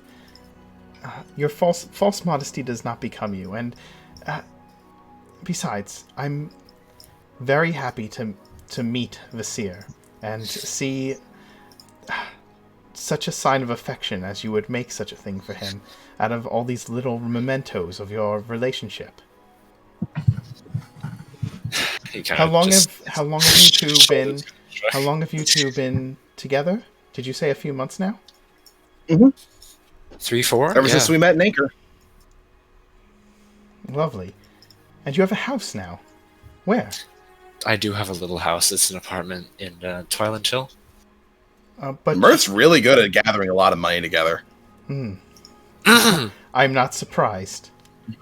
I'm sure all of it was come about in an entirely trustworthy and profitable manner. Tokens of gratitude from the thousands of people I saved. Usually. And Mirth, before you were really hesitant on saying whether or not you saved people in our hero and stuff before. Now you're bragging about it. I'll take what I can get. It was coming before, but now you're piling it on. I'll take that. And are you betrothed? She looks at the two of you. Oh no, I've got another fiance. I betrothed him. Kind of married. Point out Luna in the crowd, right over there. She's the cleric over there. I'm a priest too. Oh, my mistake. I'm sorry. Not a problem. I mean, Mirth and I have gotten close enough that you can make that you could easily make that mistake. Hey, I think your wife needs you. You should probably go support her with your. She likely doesn't. In the meantime, Luna, what are you doing? If she did, she'd be calling for me. Probably following the seer. Yeah, you probably step out of the church just as he points to you and declares that I'm betrothed to somebody else. She's right over there, and says that as you're stepping out of the church. Yeah. Joy. Hey, Luna. I imagine Joy seeing like a very different version of a follower of Tundra. Mhm. Like Luna has jewelry other than the holy symbol. She has the ring. She has makeup on. She doesn't look like a follower of Tundra other than how she wears, right? If that makes sense. Just so you know, this town is extreme in its following of Thondra, right? This is like understand. Amish country, so I get it. So are they a little taken aback by Luna's leather pants? yeah. And you should see what they say about dancing. Well, I'm about to ruin their fucking week then. Vasir did buy her leather pants. So Footloose didn't. 2, Dark A lot of Haven. people got the wrong idea about that. He's broke as fuck. She'll wait. It's leather, it's to the seer. protective. he paid good money for those.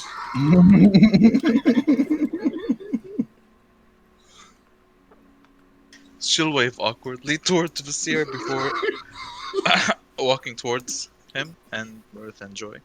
Mm-hmm. Luna, this is Joy. This is Mirth's. Is it sister or cousin? Sister. Sister. Yes. And Joy, this is Luna, my fiance. The moment the seer mentions that this is Joy and that she's Mirth's sister, there's this very warm smile on Luna's face before she tells her that it's an honor to meet one of Mirth's siblings. It's an honor to meet you as well. Are you a priestess of Thondra? You are a follower of the lady. I try to be. It is a welcome sight to see another of her servants. And she holds out a hand and kind of bows her head respectfully to you. Uh-oh. She kind of Who'd we lose? stops. Oh, there we go. Nah, Alex Turner scanner. Like she tries Yeah, to it was stop her frozen. from. Gotcha. She tries to stop her from bowing down. If that makes sense. Like there's no need for all of this. I need a new webcam. Goddamn, this sucks. I'm so sorry.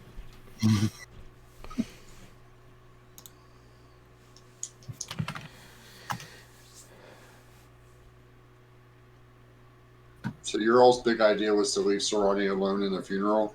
Yes. Sharp-Eye's there with you. Don't worry. Sharp-Eye's there Absolutely. with you. Oh yeah, because Sharp-Eye knows a lot about human. I expect you to start asking so many intrusive questions. Sharp-Eye knows enough about what a funeral is and can see the look of all the people's faces.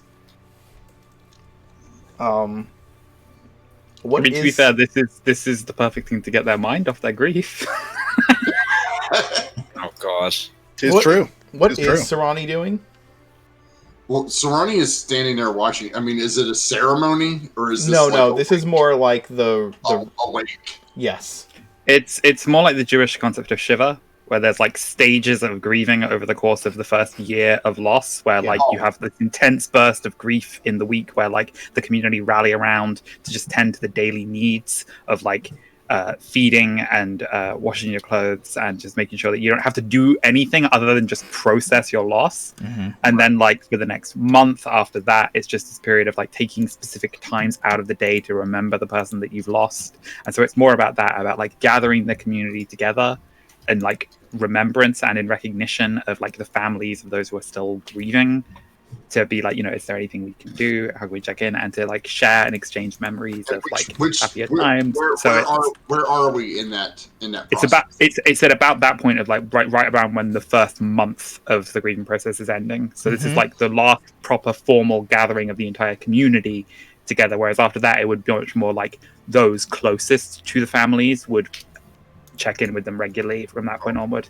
And they might like still hold gatherings in their home, but it's not as much going to be like at the church itself. Yeah.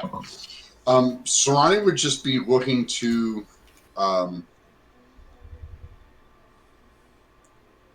looking around for the children, the small ones. Oh. They're intermixed with their parents in this place. Although some of them have retreated outside to play.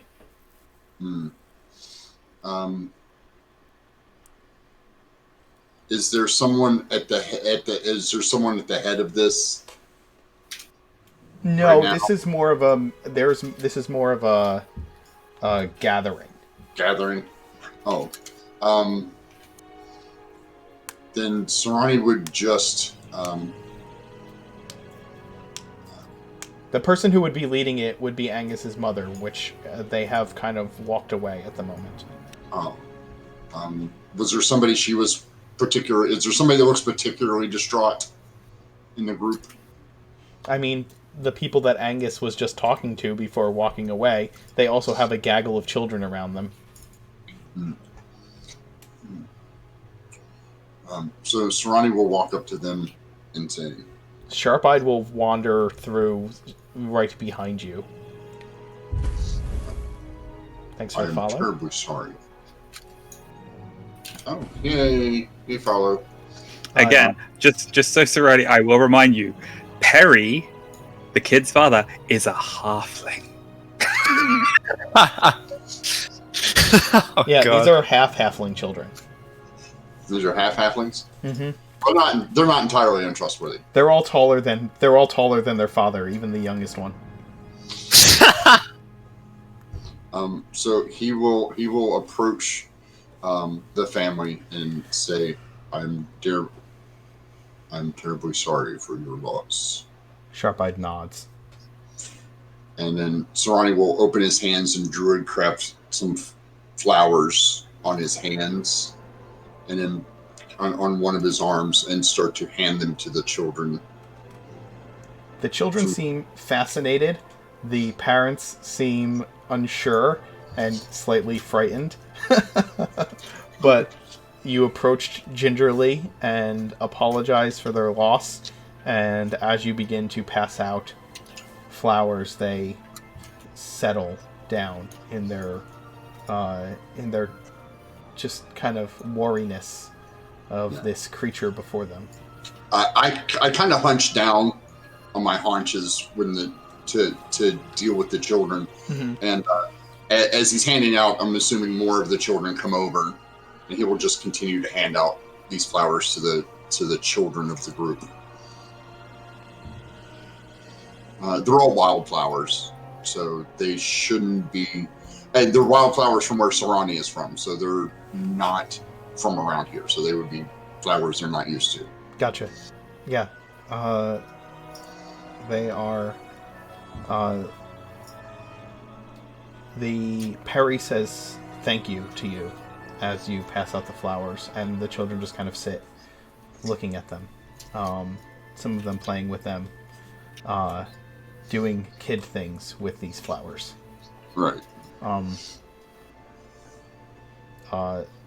Sharp-Eyed just kind of like I said, stands behind you slightly,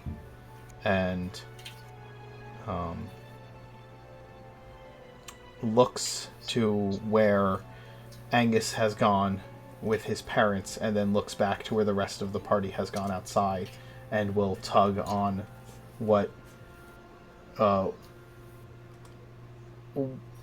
makes for Sarani's arm, and nods in the direction of the rest of the party outside.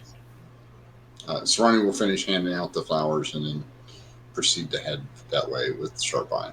Sharp-Eyed, as you turn to proceed that way, Sharp-Eyed gives a bow to the family and says, "Sorry, Bad," and follows you out. Angus, you have wandered towards the kind of the back room of the church with your mother. Yeah, it's sort of a very sort of cramped living space, like pressed onto the back of the church. Mm-hmm. So this is like the house he grew up in, where it's incredibly cluttered and often full of people who are just grieving and mourning. And this was kind of why Angus left. But because he is visiting back, Angus has taken off his bandana, is like dressed down in like plain clothes as much as possible. So he's mostly just wearing like his sort of white undershirt and not like his jacket, and it's like taking off his rings and like anything super fancy. Is trying to like present himself in the best possible light to his mother, knowing that he's never gonna quite meet that level, and like she's probably just fussing with his hair, which is like messy and in disarray, and he's like, "This is why I wear a bandana." Have you, the previous times you've returned home, have you approached in this way before, or do you typically not care? It's okay. So context-wise, Angus left to become a pirate when he was 14. Mm-hmm. Didn't come back until he was 18, and that was very much coming back with his tail between his legs.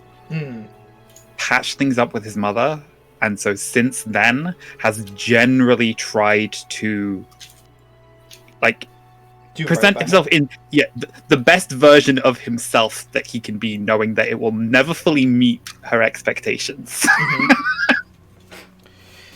But he's basically gone, like, washed his hands properly before starting to brew a cup of tea, because like his mother's very into cleanliness. And it's just getting the pot going, getting that all sorted, and then sorting through his pack as he sort of just explains, like, I'm really sorry to come in at a time like this. I know that I'm not really good to be around during the whole morning thing. Ever since I was a kid, but we were stopping by, we were in the area, and I needed to see you. I don't know if you got my letter. This is the group I've been traveling with, Visir and Luna and Mirth and Sarani and Sharp-Eyed. They're good people. Better than me. And they've been helping me to try to do some good in the world. And Lark, she, like, rummaging around in the pack, going to take out the little blooms that Lark had gifted from the Dancer's Garden. So it's to sort of replace and help augment a little bit the herb garden that Mama keeps out back around the side of the church. And so it's just like a bloom of oregano and one of valerian and one of lavender. And so he's just a little bit hectic, a little bit in a rush, just talking over himself a lot. And his dad just like steps in and claps a hand on his shoulder, and it's like, take a breath, son. Your mother gathers the blooms that you have offered and places them on a counter space to be taken outside at the appropriate moment. And she looks you up and down as you've been speaking rapidly, takes the deep breath for you that your father told you to take, and says,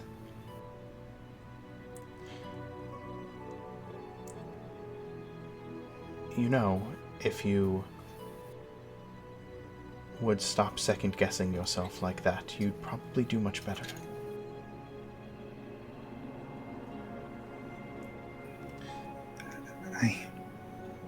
I've been trying. Luna's helped. For a while there, I felt, for the first time, like I was walking in her light, the way you always seem to do so effortlessly. And then Well, we don't need to go into that now. I wanted to come home because I felt lost. And I know that this place will always be here. It's good to see you. It's good to see you as well, Angus. And I'm very glad that you've come home. You interrupt nothing.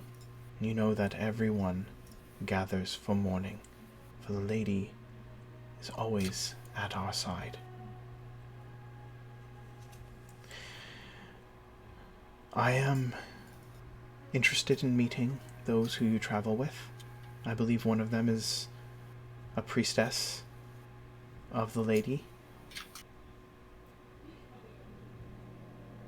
Yep, Luna. Yeah, she's a cleric of Thundra. She's from up over near the mountains. I don't know. I mean, you went on your pilgrimage when you were about her age, I guess.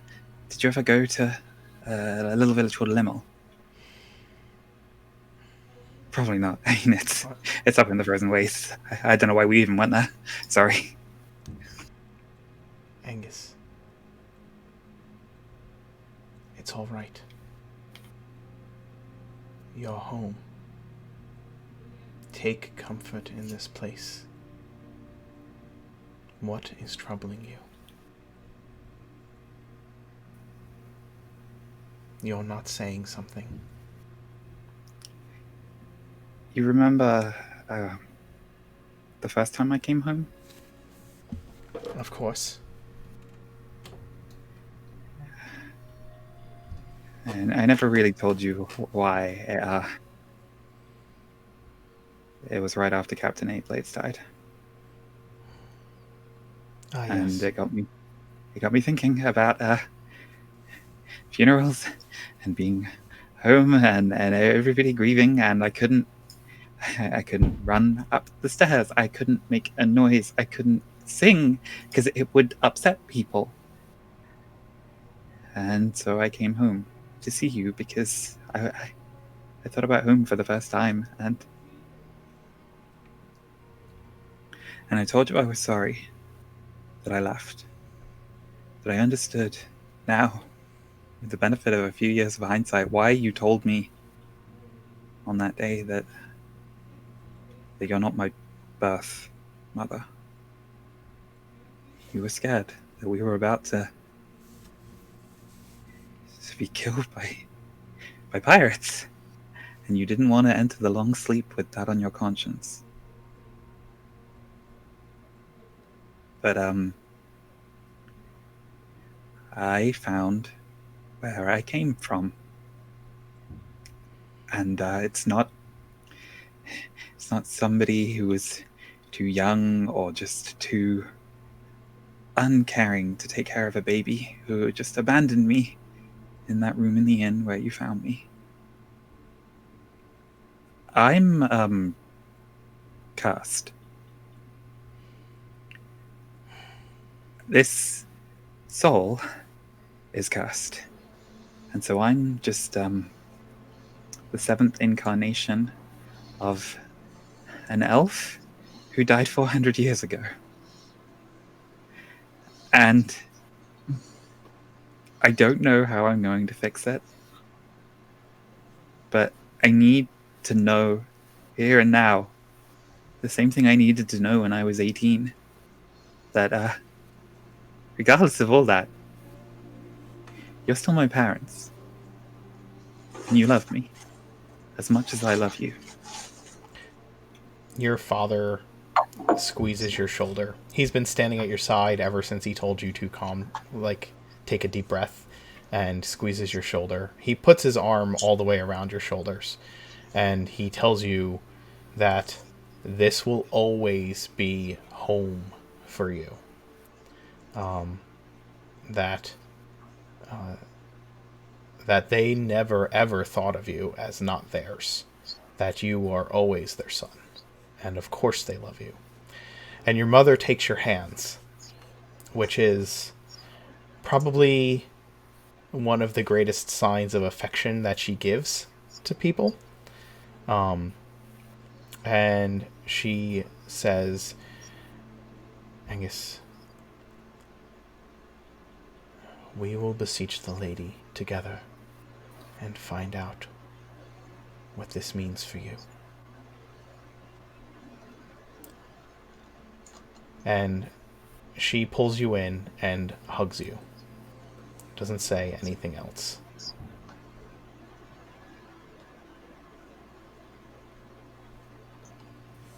And Angus just hugs her back tight, like he used to do when he was a little kid, and just feels that comfort and that embrace. And when he steps away, like the kettle is whistling on the stovetop, and he like grabs it, burns himself a little bit. She fiddles with your hair again and says, you should do something about this.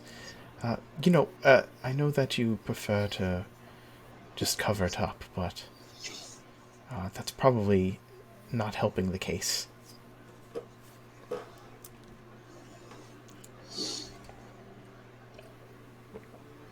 Just kind of like a state of normalcy moment after the deep emotions. You can see that she's like doing that on purpose, like falling back on a familiar trope. She's clearly worried about what you've said, though. It's okay. Mirth's been helping me a little bit as well. He knows a little bit about magic and rituals, and there's something I'd like to try while I'm here, but I'd need to borrow some herbs from the garden. Well, you've brought me some, so it only seems fair. Angus is gonna be filling up cups of tea. Take like a little bit of the dried chamomile that sort of keeps in the kitchen. Add a little bit of that to Siobhan's cup because that can help sort of soothe frayed nerves a little bit, and she seems like she needs that. And just like make sure you make a cup for yourself. Just gonna point to the bag of groceries and just sort of go, it's fish. Serrani and Sharpeye are fond of it, so it seemed fitting. I'll help get everything ready, but I'll serve the tea first. Just like pick up the tray and like wander out and just sort of do the very waspy church thing of just going around with the tray like, anybody want a cup of tea? You may or may not notice your mother and father exchange like a look to one another when you leave, as you're leaving the room, a look of concern between them as you've just told them you're cursed, and they're not sure. Well, they just care.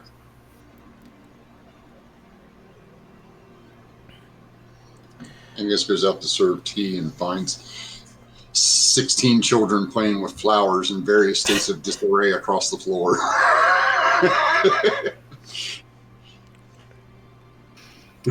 Oh, that's a good idea, Serrani. We could teach them how to make flower crowns. I mean, it's still a while from spring, but that's something you can sort of do to bring in the new life of the break of winter. Sorry, and just passing out cups. Serrani nods as he heads outside. He waves at the rest of the group and heads out to the grounds where the children are playing and starts to druid craft like a lot. Like just this is going to be a bed of clover and wildflowers out front. Okay. In the meantime, Joy asks Vasir and Luna if they can excuse her, and pulls Mirth away from everyone. Okay. I was just We'll about be to back up with you later. on the I edge hope of so. what's visible. You have lovely friends, brother. I just, you didn't even get to say hello. There are a lot, Vasir especially, but his talking keeps away the existential dread sometimes, so I can't complain. No, I appreciated it. They are very eager. and very kind.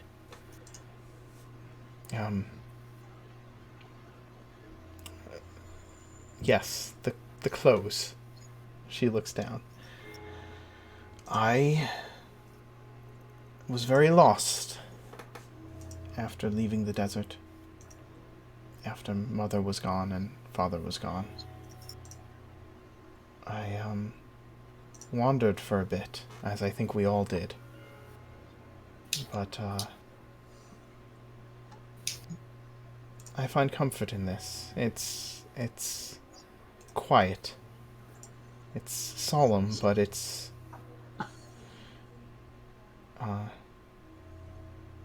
there's an Vasir is happy. He's exuberant. But I find that joy is a settled state of quiet contentment. So I thought it fit. It suits you well. I'll say that. You've had much more adventure than I have, from what you've said. That was always my trade, wasn't it? I mean, Silver is a commanding officer in a long-dead legion halfway across the world. What now? And I'll tell you later. I've got stories, lots of stories. Have you seen Pride? Is he still locked away? Yeah, it will be for a while. His quest think- to bring Mother back is it insane? It's ambitious, to say the least, but if anyone can believe they can do it, it's Pride. If anybody can believe in themselves too much, it's Pride. That's his specialty, and he's settled. That's unfortunately all I can say. What of the others? Are they all gone? Charity was the last one I heard from, and then they passed sometime earlier this year. Then you have solace.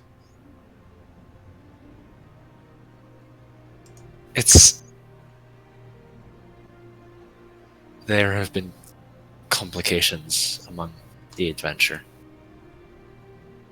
What do you mean? You don't have it. I know who does. What does that mean? It means that I've got a bit more adventuring to do to get it back.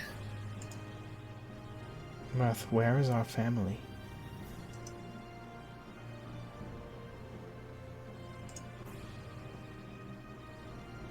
Come sit with me.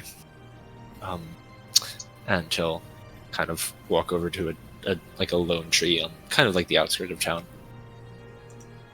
And then settle down. I kept your blanket. You know, I'm guessing you know Archie, yes? She nods. Oh yes, he's lovely. He fixed it for me, and I'll unclip the cloak from my back and kind of like snap it out. And She looks over it. You've kept this all these years. it's kept me, honestly. Fucking this thing managed to hang on to one of my fingers on like a rainy day on a bridge. Does Pendragon hang out in your cloak? Is he one of the patches? Yeah, I tear ritual patches off to create spell effects. So he's kind of like the paper moves on its own accord, and he like shifts around on the surface of it, and his stitchings move around. Then she would point out to that particular patch. What is that? That's new. That's Pendragon. He helps me write sometimes. He's quiet. He likes to sleep a lot. And I'll pull him out and put him on my shoulder. Huh. Incredible. What? Mirth, this is a lovely distraction, but what has happened?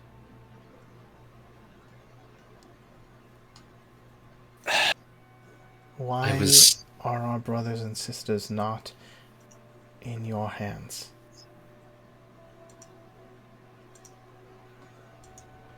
I was put in an unfortunate position of... It was either that sword or something that in the long run is more important. And trust me, it took me... I was loath to do it, and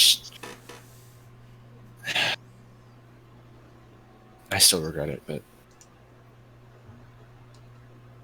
it's currently in the hands of a pit fiend.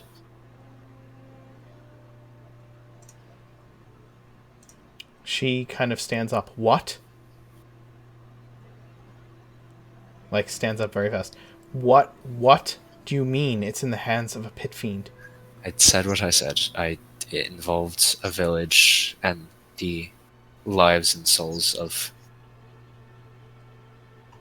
multiple... It wasn't an easy decision, but it was either that or find myself on the tip of its spear.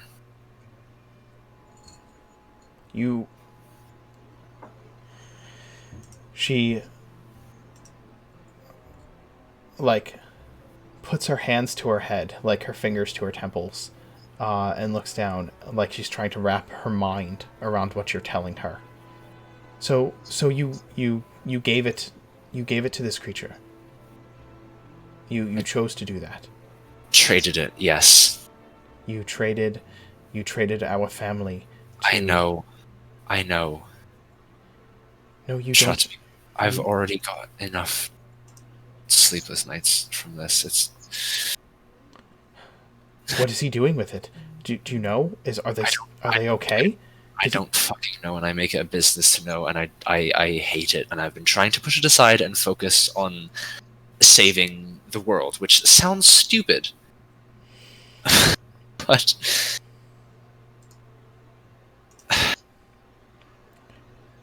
Mirth, if they're in the hands of a pit fiend, they'll never cross the river. they weren't going to cross the river stuck in that stupid sword anyway. That sounds shallow, I know, I'm sorry, but fucking, it was...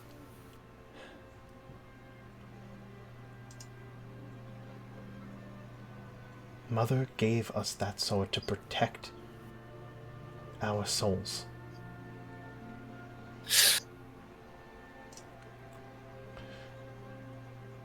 And now, they're where she never wanted us to be. She looks kind of defeated.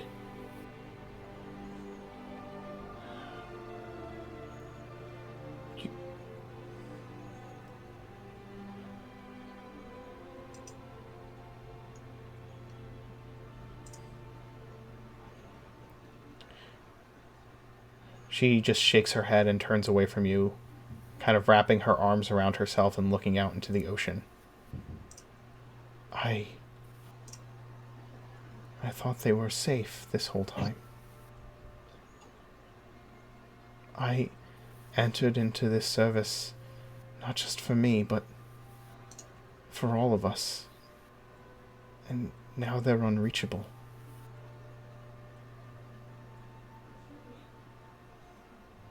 And I entered into this for all of us. I'm not doing this for me. And if there's one thing that the 4 crazy people I have spent the last half year with have proven, it's that they'll do anything to fix anything. And that's what I'm holding on to, because I have nothing else. Okay? She's still looking away from you, her arms wrapped around herself.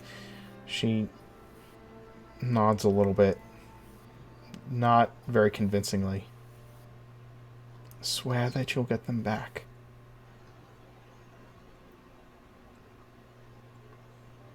Always have, always will. Look, No, she turns to you with blazing eyes. No, Mirth.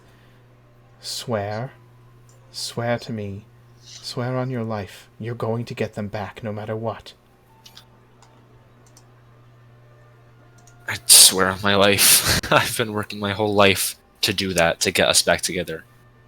And it's led to me meeting two of you in the space of a week, after a dozen years of silence, to keep you safe. Trust me, if there's anything I want, it's to get that back. I had to figure out how to fix it. She nods. You could see that she's crying, but her eyes are like filled with like this mix of like sadness and loss and anger and confusion. And she takes 2 steps forward towards you, and she wraps her arms around you like she did when she was little, and just kind of like hugs you with her head down. I believe you. I hate you, but I believe you. Just give her pull her close and give her a kiss on the forehead. I'm trying the hardest I've ever tried because of these people. If there's any time I can do it, it's now. I would have been dead in a ditch, and we might still have the sword, but that's just one more of us gone. She nods her head against you. Her horns kind of chafe when she does so.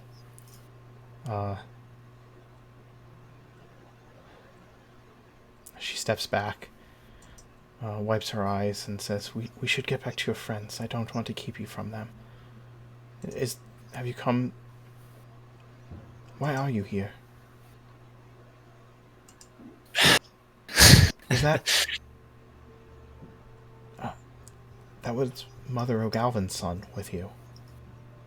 It was, Angus. It's a long story. All the troubles lately, the hags and demons and everything. That's a whole big thing. I was in the swamps when this all started, and it was just a madman with a book, and now it's 8 rulers of the abyss trying to destroy everything we know and love, and this is part of it. We're looking for things, and I'll like stand up and wrap the cloak around myself, and then start walking back slowly. Okay. And we've spent just the last few months in this race, getting things. It's a lot. Well, you can tell us all about it after the day's events are done. And I'll get you all settled in a place to stay. I'm sure we can accommodate you somewhere in town.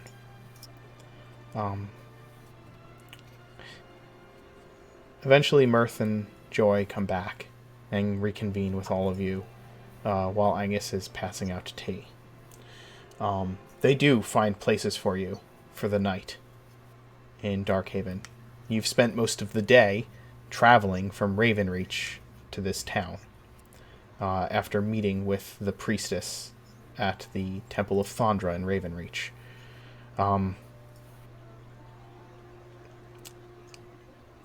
Who had actually told you that...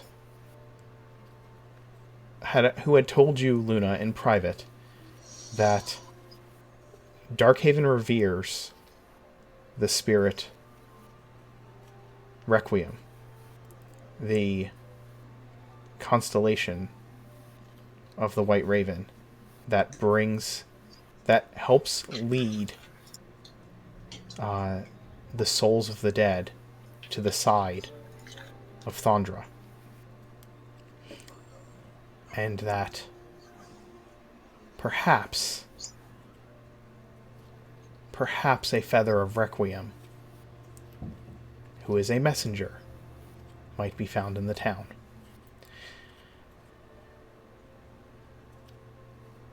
You are given places to stay the night. And make yourselves comfortable in Darkhaven until the nightmares start that night. And we'll end it there for today.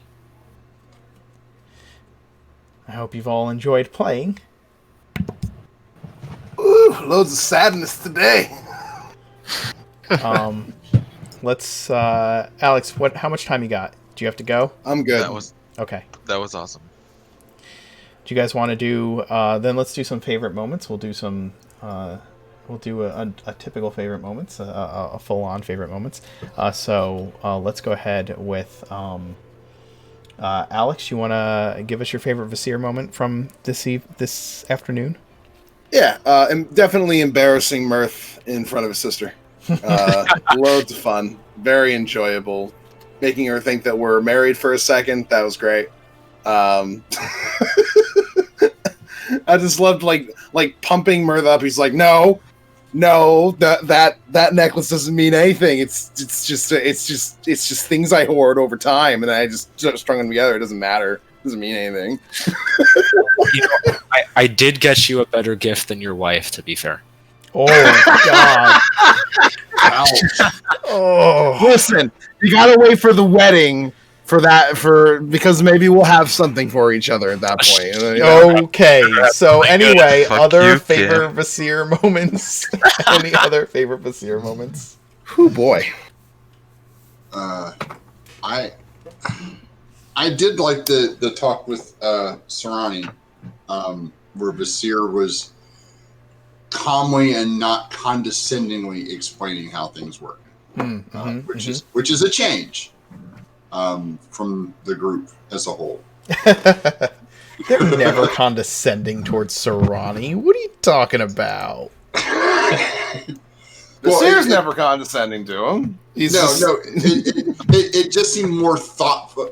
It was a more thoughtful Vasir. Well, yeah, I mean, mostly because Sarani was like bringing up questions like, why can't everyone just get along and stuff like that. These are things that like people fucking think about a lot. You know, it is a question that comes from a child, but it's like, oh fuck, like that's just been a problem since forever. Yeah. No, but I did like the way Vasir handled that, though. I thought that was really good. I love Vasir being, again, as I had Angus sort of anticipate in the RP chat, the antithesis of what you're supposed to be when you're in Darkhaven. The fact that he basically just like burst into the room, saw Joy, was like, "Sweet, you play the flute? Let's have a jam session." And then also just how, like, just non-reaction he had when Joy asked if, like, Vasir and Mother and Carpo, it's just like, "Oh, no, I'm with Luna." Just, like, totally chill. I, like, didn't... Yeah. Yeah. No, I mean, he's encountered other people who have been same-sex attracted before. He knows that's a thing. So, you know, easy mistake to make, especially since he is very close to Mirth. Oh. For me, like, this happiness that Vasir showed when he met Joy, when he, like, that whole scene, that was awesome. Like, this is Vasir for Luna. This is what people like about Vasir.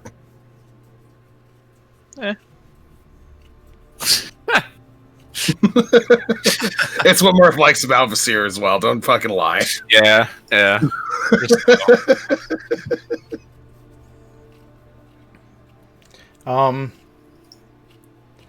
Yeah,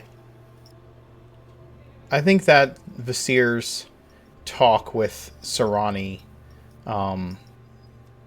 was my favorite Vasir moment as well. Just the like the last conversation that was had between them was a bit more of a stern talking to, and this was more kind of discussing back to discussing like how the world works a little bit. So it was good to see like it's like there's that balance, right, of like okay, you need to know the rules, but you also need to understand how the world works. So yeah. Nor, favorite Luna moment?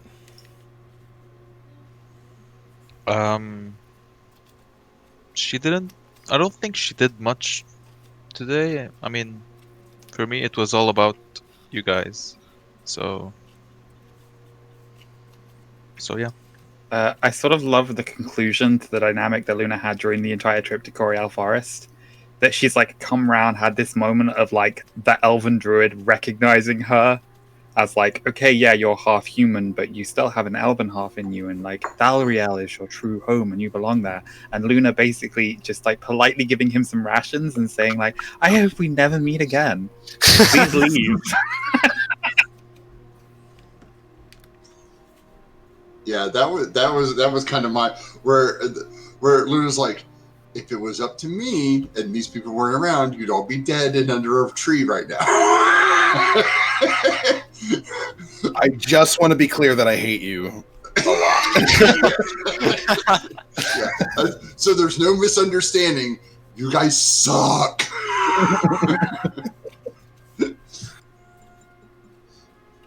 Which it's fun because literally right after that, fucking Serrani comes over. It's like, why can't people get along? It's like, well.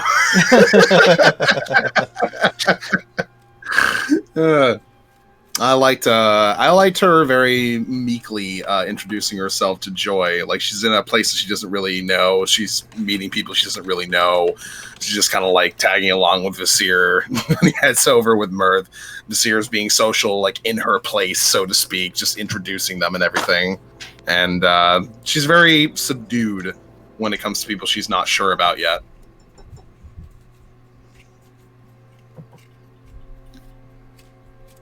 I appreciated this maybe indirectly, Luna, but like Mirth went to Luna to tell Luna, hey, I'm going into Draen to visit my brother. When Serrani came back from reconnaissance, he went to Luna to talk to Luna about what he found out, right? Like, it seemed like, and then like Sharp-Eyed brought up the prisoners to Luna, and Luna posed the question to the whole group of, okay, so what do we do with them? Is everybody in agreement with this course of action? But it really, hopefully shows a trend of like, okay, we're gonna run everything by Luna. Like we're gonna run things by Luna and then make a decision. And Luna was able to be like, well, I'm not making the decision for everybody, so let's discuss this. Is everybody okay with this course of action? So I kind of appreciated that. Don't jinx it. Actions must be approved by group leader. David, favorite Angus moment? Being able to like connect with his parents and be like completely honest with them about like, okay, so this is gonna sound wild, but I died 400 years ago as an elf, and I've lived 6 lives since then. Surprise!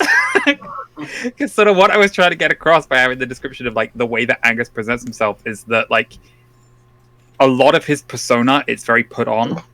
It's like him being like, I'm going to be the swaggering pirate the way I need to be. I'm going to be a con man. I'm going to pretend to be a noble. I'm going to pretend to be a noble woman.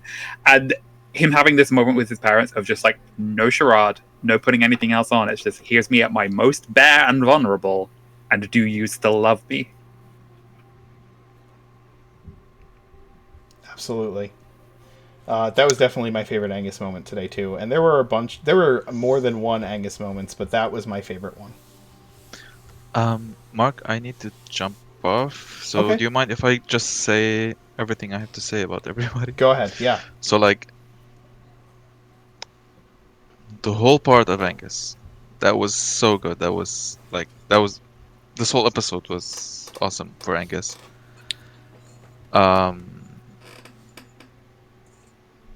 His meeting with his parents. The whole section, that was awesome. For Mirth, of course, everything related to Joy. Like, and also Tsurani, how he showed emotions and started giving kids flowers.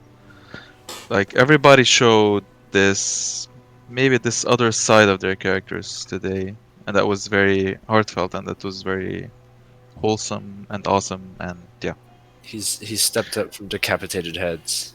There's been a lot of conflict, like inter-party turmoil lately, and a lot of like butting heads, a lot of tension. But this, like, I agree with you, Nor, that this week very much felt like a coming together and a very, well, like you said, wholesome, heartfelt moment for the whole party. Like, there were a lot of sad moments at the end, but like this whole episode was like Bittersweet. like I said, yeah, more or less, yeah. Well, Nor, So yeah, I gotta jump off, sorry. So Okay. Alright. thank you, Mark, that was You're welcome. awesome. glad you enjoyed it. Bye guys. Be safe, Nor. Have a good day. Have a good one, Nor. Oh, hold on. It screwed up the cameras in exactly the wrong way.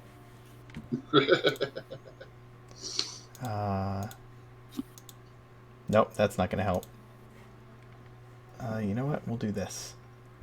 I'm going to do this. Just have Dio jump in real quick and fill in a spot. I wish it was that easy.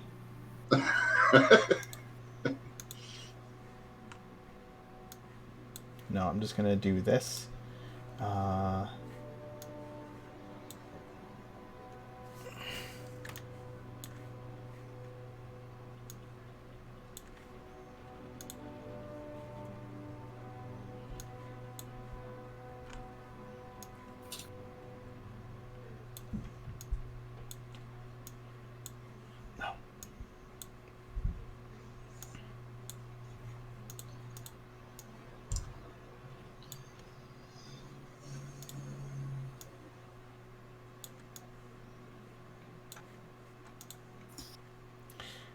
TTT. Sorry, guys. While you're doing that, Mark, can I mention something real quick? Yeah. I had the opportunity to meet another group, great group of people over at Tabletop Misfits, Tabletop_Misfits. Cool. They have a really great community. They managed to, in their first 4 episodes, manage to hit affiliate. Wow, that's awesome. Really Okay. good. Alex is just loading. And they are part of the GUI team. And I made, if you watched their episode from Sunday night, I had the opportunity and the pleasure of making their OBS overlay and their welcome back screen and their Cool. right back screen. So check them out. Really good group of people. Really, they're hilarious. Will do. So they stream that on Sunday nights at 9 p.m. Eastern. Very cool. We will check them out. And all of you should too. Let's see. Kim, your favorite Mirth moment?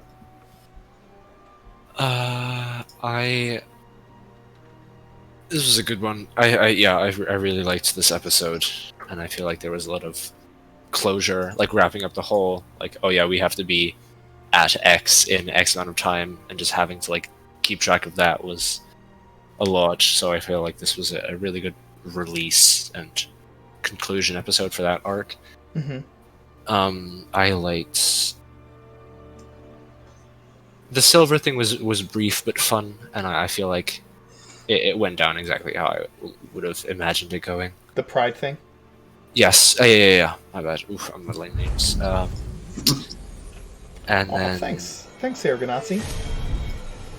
the Trust thing was also a lot of fun. I love Trust. I'm taking his house someday. I'm living there. You're gonna take Trust's spot as a Lorien Seneschal. He He's gotta retired. die first. I mean, are you gonna facilitate that too? No, I wouldn't do that. I think he's going to take a Lorien spot. I don't think he's shooting Trust that is low like for Trust. Trust is like Mirth 20 years later, like 20 Nah. years in the future. Mirth Yeah. is not shooting. Mirth is not shooting that low. He's taking a Lorien spot. He's- I'll just get John to make me a bigger bucket and then just kick him out. yes. Oh, good Yeah. God. And then I mean, doesn't need saying, but the whole Joy thing was very amazing. For Angus, sorry, I missed it, but this is a David thing. The amount of detail he puts into shit is staggeringly impressive. And it's that thoughtfulness that's just like consistently such an amazing thing about David. Hmm. So, yeah, Agreed. that's crazy. You put Clearly just a as lot much of love went detail. into designing Darkhaven and its culture and such. Yeah. Yeah. Although Alex put just as much detail into the monastery, you've put just as much detail into your siblings. Like, it's not. I think that's kind of par for the course for this party, is putting a lot of detail and thought into. I mean, it's still like, if par for the course is going above and beyond, that's damn good. Yeah. Oh yeah, it's Yeah. amazing. Basically, what you're saying is that we need to start working now on planning Luna and Visir's wedding to make sure it's like the best thing that ever happened. Yeah. I think you're going to get some absolutely yeses in the chat after saying that. Yeah. I'm just going to count down until the chat catches up on the delay, and I'm sure we will see Emmy and Dio making comments in agreement. Other favorite Mirth moments? I was the part of the Joy thing for me was Mirth's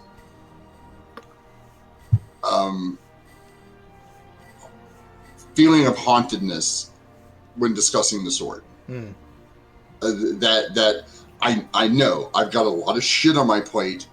We're going to get to it, and then including the party, like these people are going to go to hell with me. This is not something we're just not going to save the world and then we're all going to take off. These are people I can trust. These are people these are my family. These are also my family. They're going to go with me. And I think that's a big step for Mirth, because Mirth has felt like he's, it's Mirth versus the world for the longest time. And I think this is kind of the realization where Mirth is first time Mirth has outwardly said, these are my people. Mm-hmm. Earth 1, World 0, ding ding. Yeah. It was the specific description of pride as being like, this is the way Mirth was when you first met him. Mm-hmm.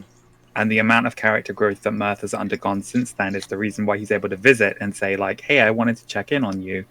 No, I'm not here to break you out. Like, no, I don't think it's necessarily a good idea to try to, like, bring our mother back from the pit. We're literally trying to stop demons from breaking out. Not that I disagree with you that it would be nice if she were here, but, like, and then, like, the contrast of that in that conversation with Joy, and that Mirth did, like, a little bit of his early prevaricating about, like, I made the decision I had to make because there was, like, an entire village on the line. My life was on the line. Like, I made the choice that I made, and Joy just making it clear of, like, you need to get our family back. And Mirth just being so, like, cut through to the core of, like, yeah, I know. And I'm gonna. I promise.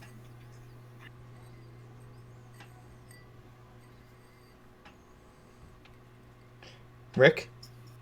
Favorite Serrani moment?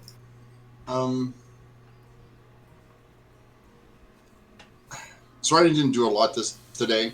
This was really like you said, this was really a Mirth and Angus episode with the rest of us kind of in their orbit. Mm-hmm. I did enjoy the scouting and having the conversation. Like I said with Visir, like the conversation with Visir, where we're back to coming back around to okay, we've hashed out our differences. We've said what we need to say. It's been a couple of days. Oh, here's why that can't work. Mm-hmm. Right. And Serrani's still distrust of the quote human world. It's not just humans, but the upworlders in and of themselves, where they just can't. The fact that it still boggles his mind after everything he's seen. Yeah. You know, still relates to his core being of, you all should just get along and that'd be fine. This is inadvertent, but Sarani getting over his mistrust of halflings to give like condolences to that family, especially when David pointed out again that the father was a halfling, and Sarani's just like, I'm just still going to go over there and say give them my condolences and pass out these flowers to the kids. Like, it may have been unintentional, but it was a good bookend to the conversation of why can't all of these upworlders get along, and then Sarani forsaking his rule of never trust a halfling in order to offer condolences. Well, I didn't ask him for anything, so I didn't have to trust him. I just went up and said I was sorry and moved on. So, I mean, there may come an addendum to the rule unless they're related to, never trust a halfling unless they're related to Angus. So yes, because Angus is super trustworthy all of the time. Well, to Sarani the That's true. Yeah. The halflings, they're halflings. He's fine. Quarterlings. Yeah, that was good too. It was a small moment, but I really appreciated it that when we were staying in the sanctum and Ander and Lana were like passing through on their way to like investigate the earthquakes going on at Ironstone Hall, that Sarani was like, "Hey, how's Genevieve doing?" Yep. Yeah. So we got to check back in with like the people who got out of that campaign when the getting was good. Yeah. Well, Sarani does. The people who saw Ekmedenici on the horizon and went, "Fuck that." Yeah. But Sarani would ask about the friends, right? Because they are, Felix and Genevieve are his friends. Yep. He considers them. Absolutely. And then it was that, and then also like his desire to go and see Baraldi again and like check in and make sure that he's okay. Yeah.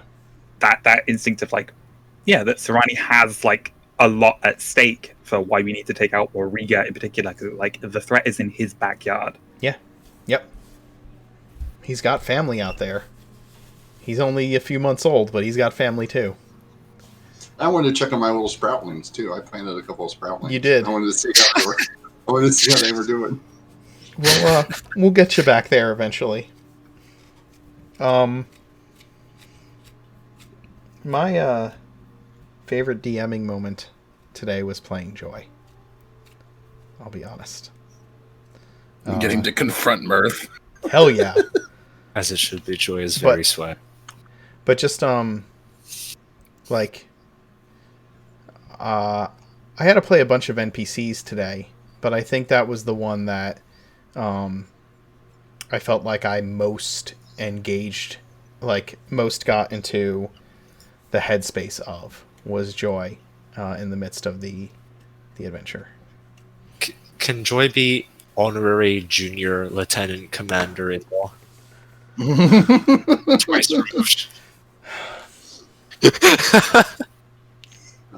I actually think that you did I think Joy was an easy role for you to fill. I think that actually having to, because we've heard so much about Angus's mother, and having to step into that role and make it feel like exactly the person that Angus has described to us, I think that was a lot harder for you. And I think that you pulled that off very, very well.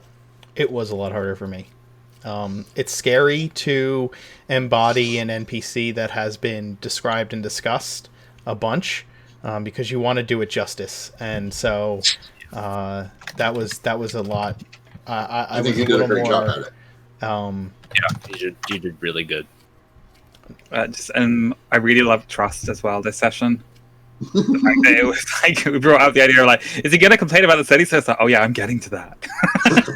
The fact that like he is capable of going to the Feywild because he went and got the stone back. Yes, that's just something he can do. Yeah. But then we also had this moment of like vulnerability with him bringing Mirth into the loop about like, I have this longsword that a Death Knight was carrying, and something doesn't feel right about it. Like there's still a shoe to drop here. They defeated it way easier than they should have.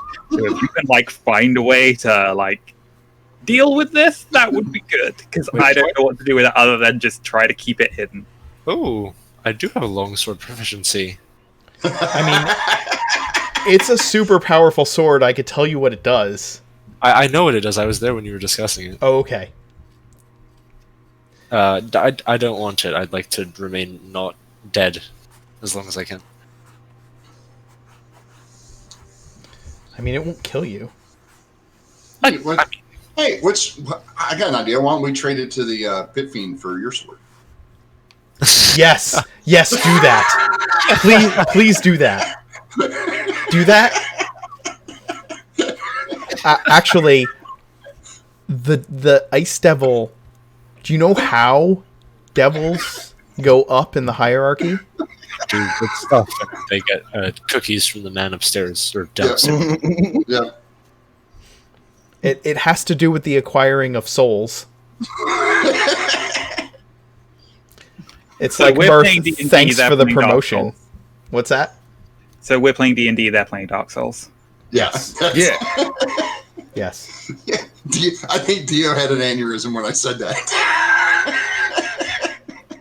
Hey, all the other parties get to make bad decisions. Why can't you guys? You say that like we don't make bad decisions.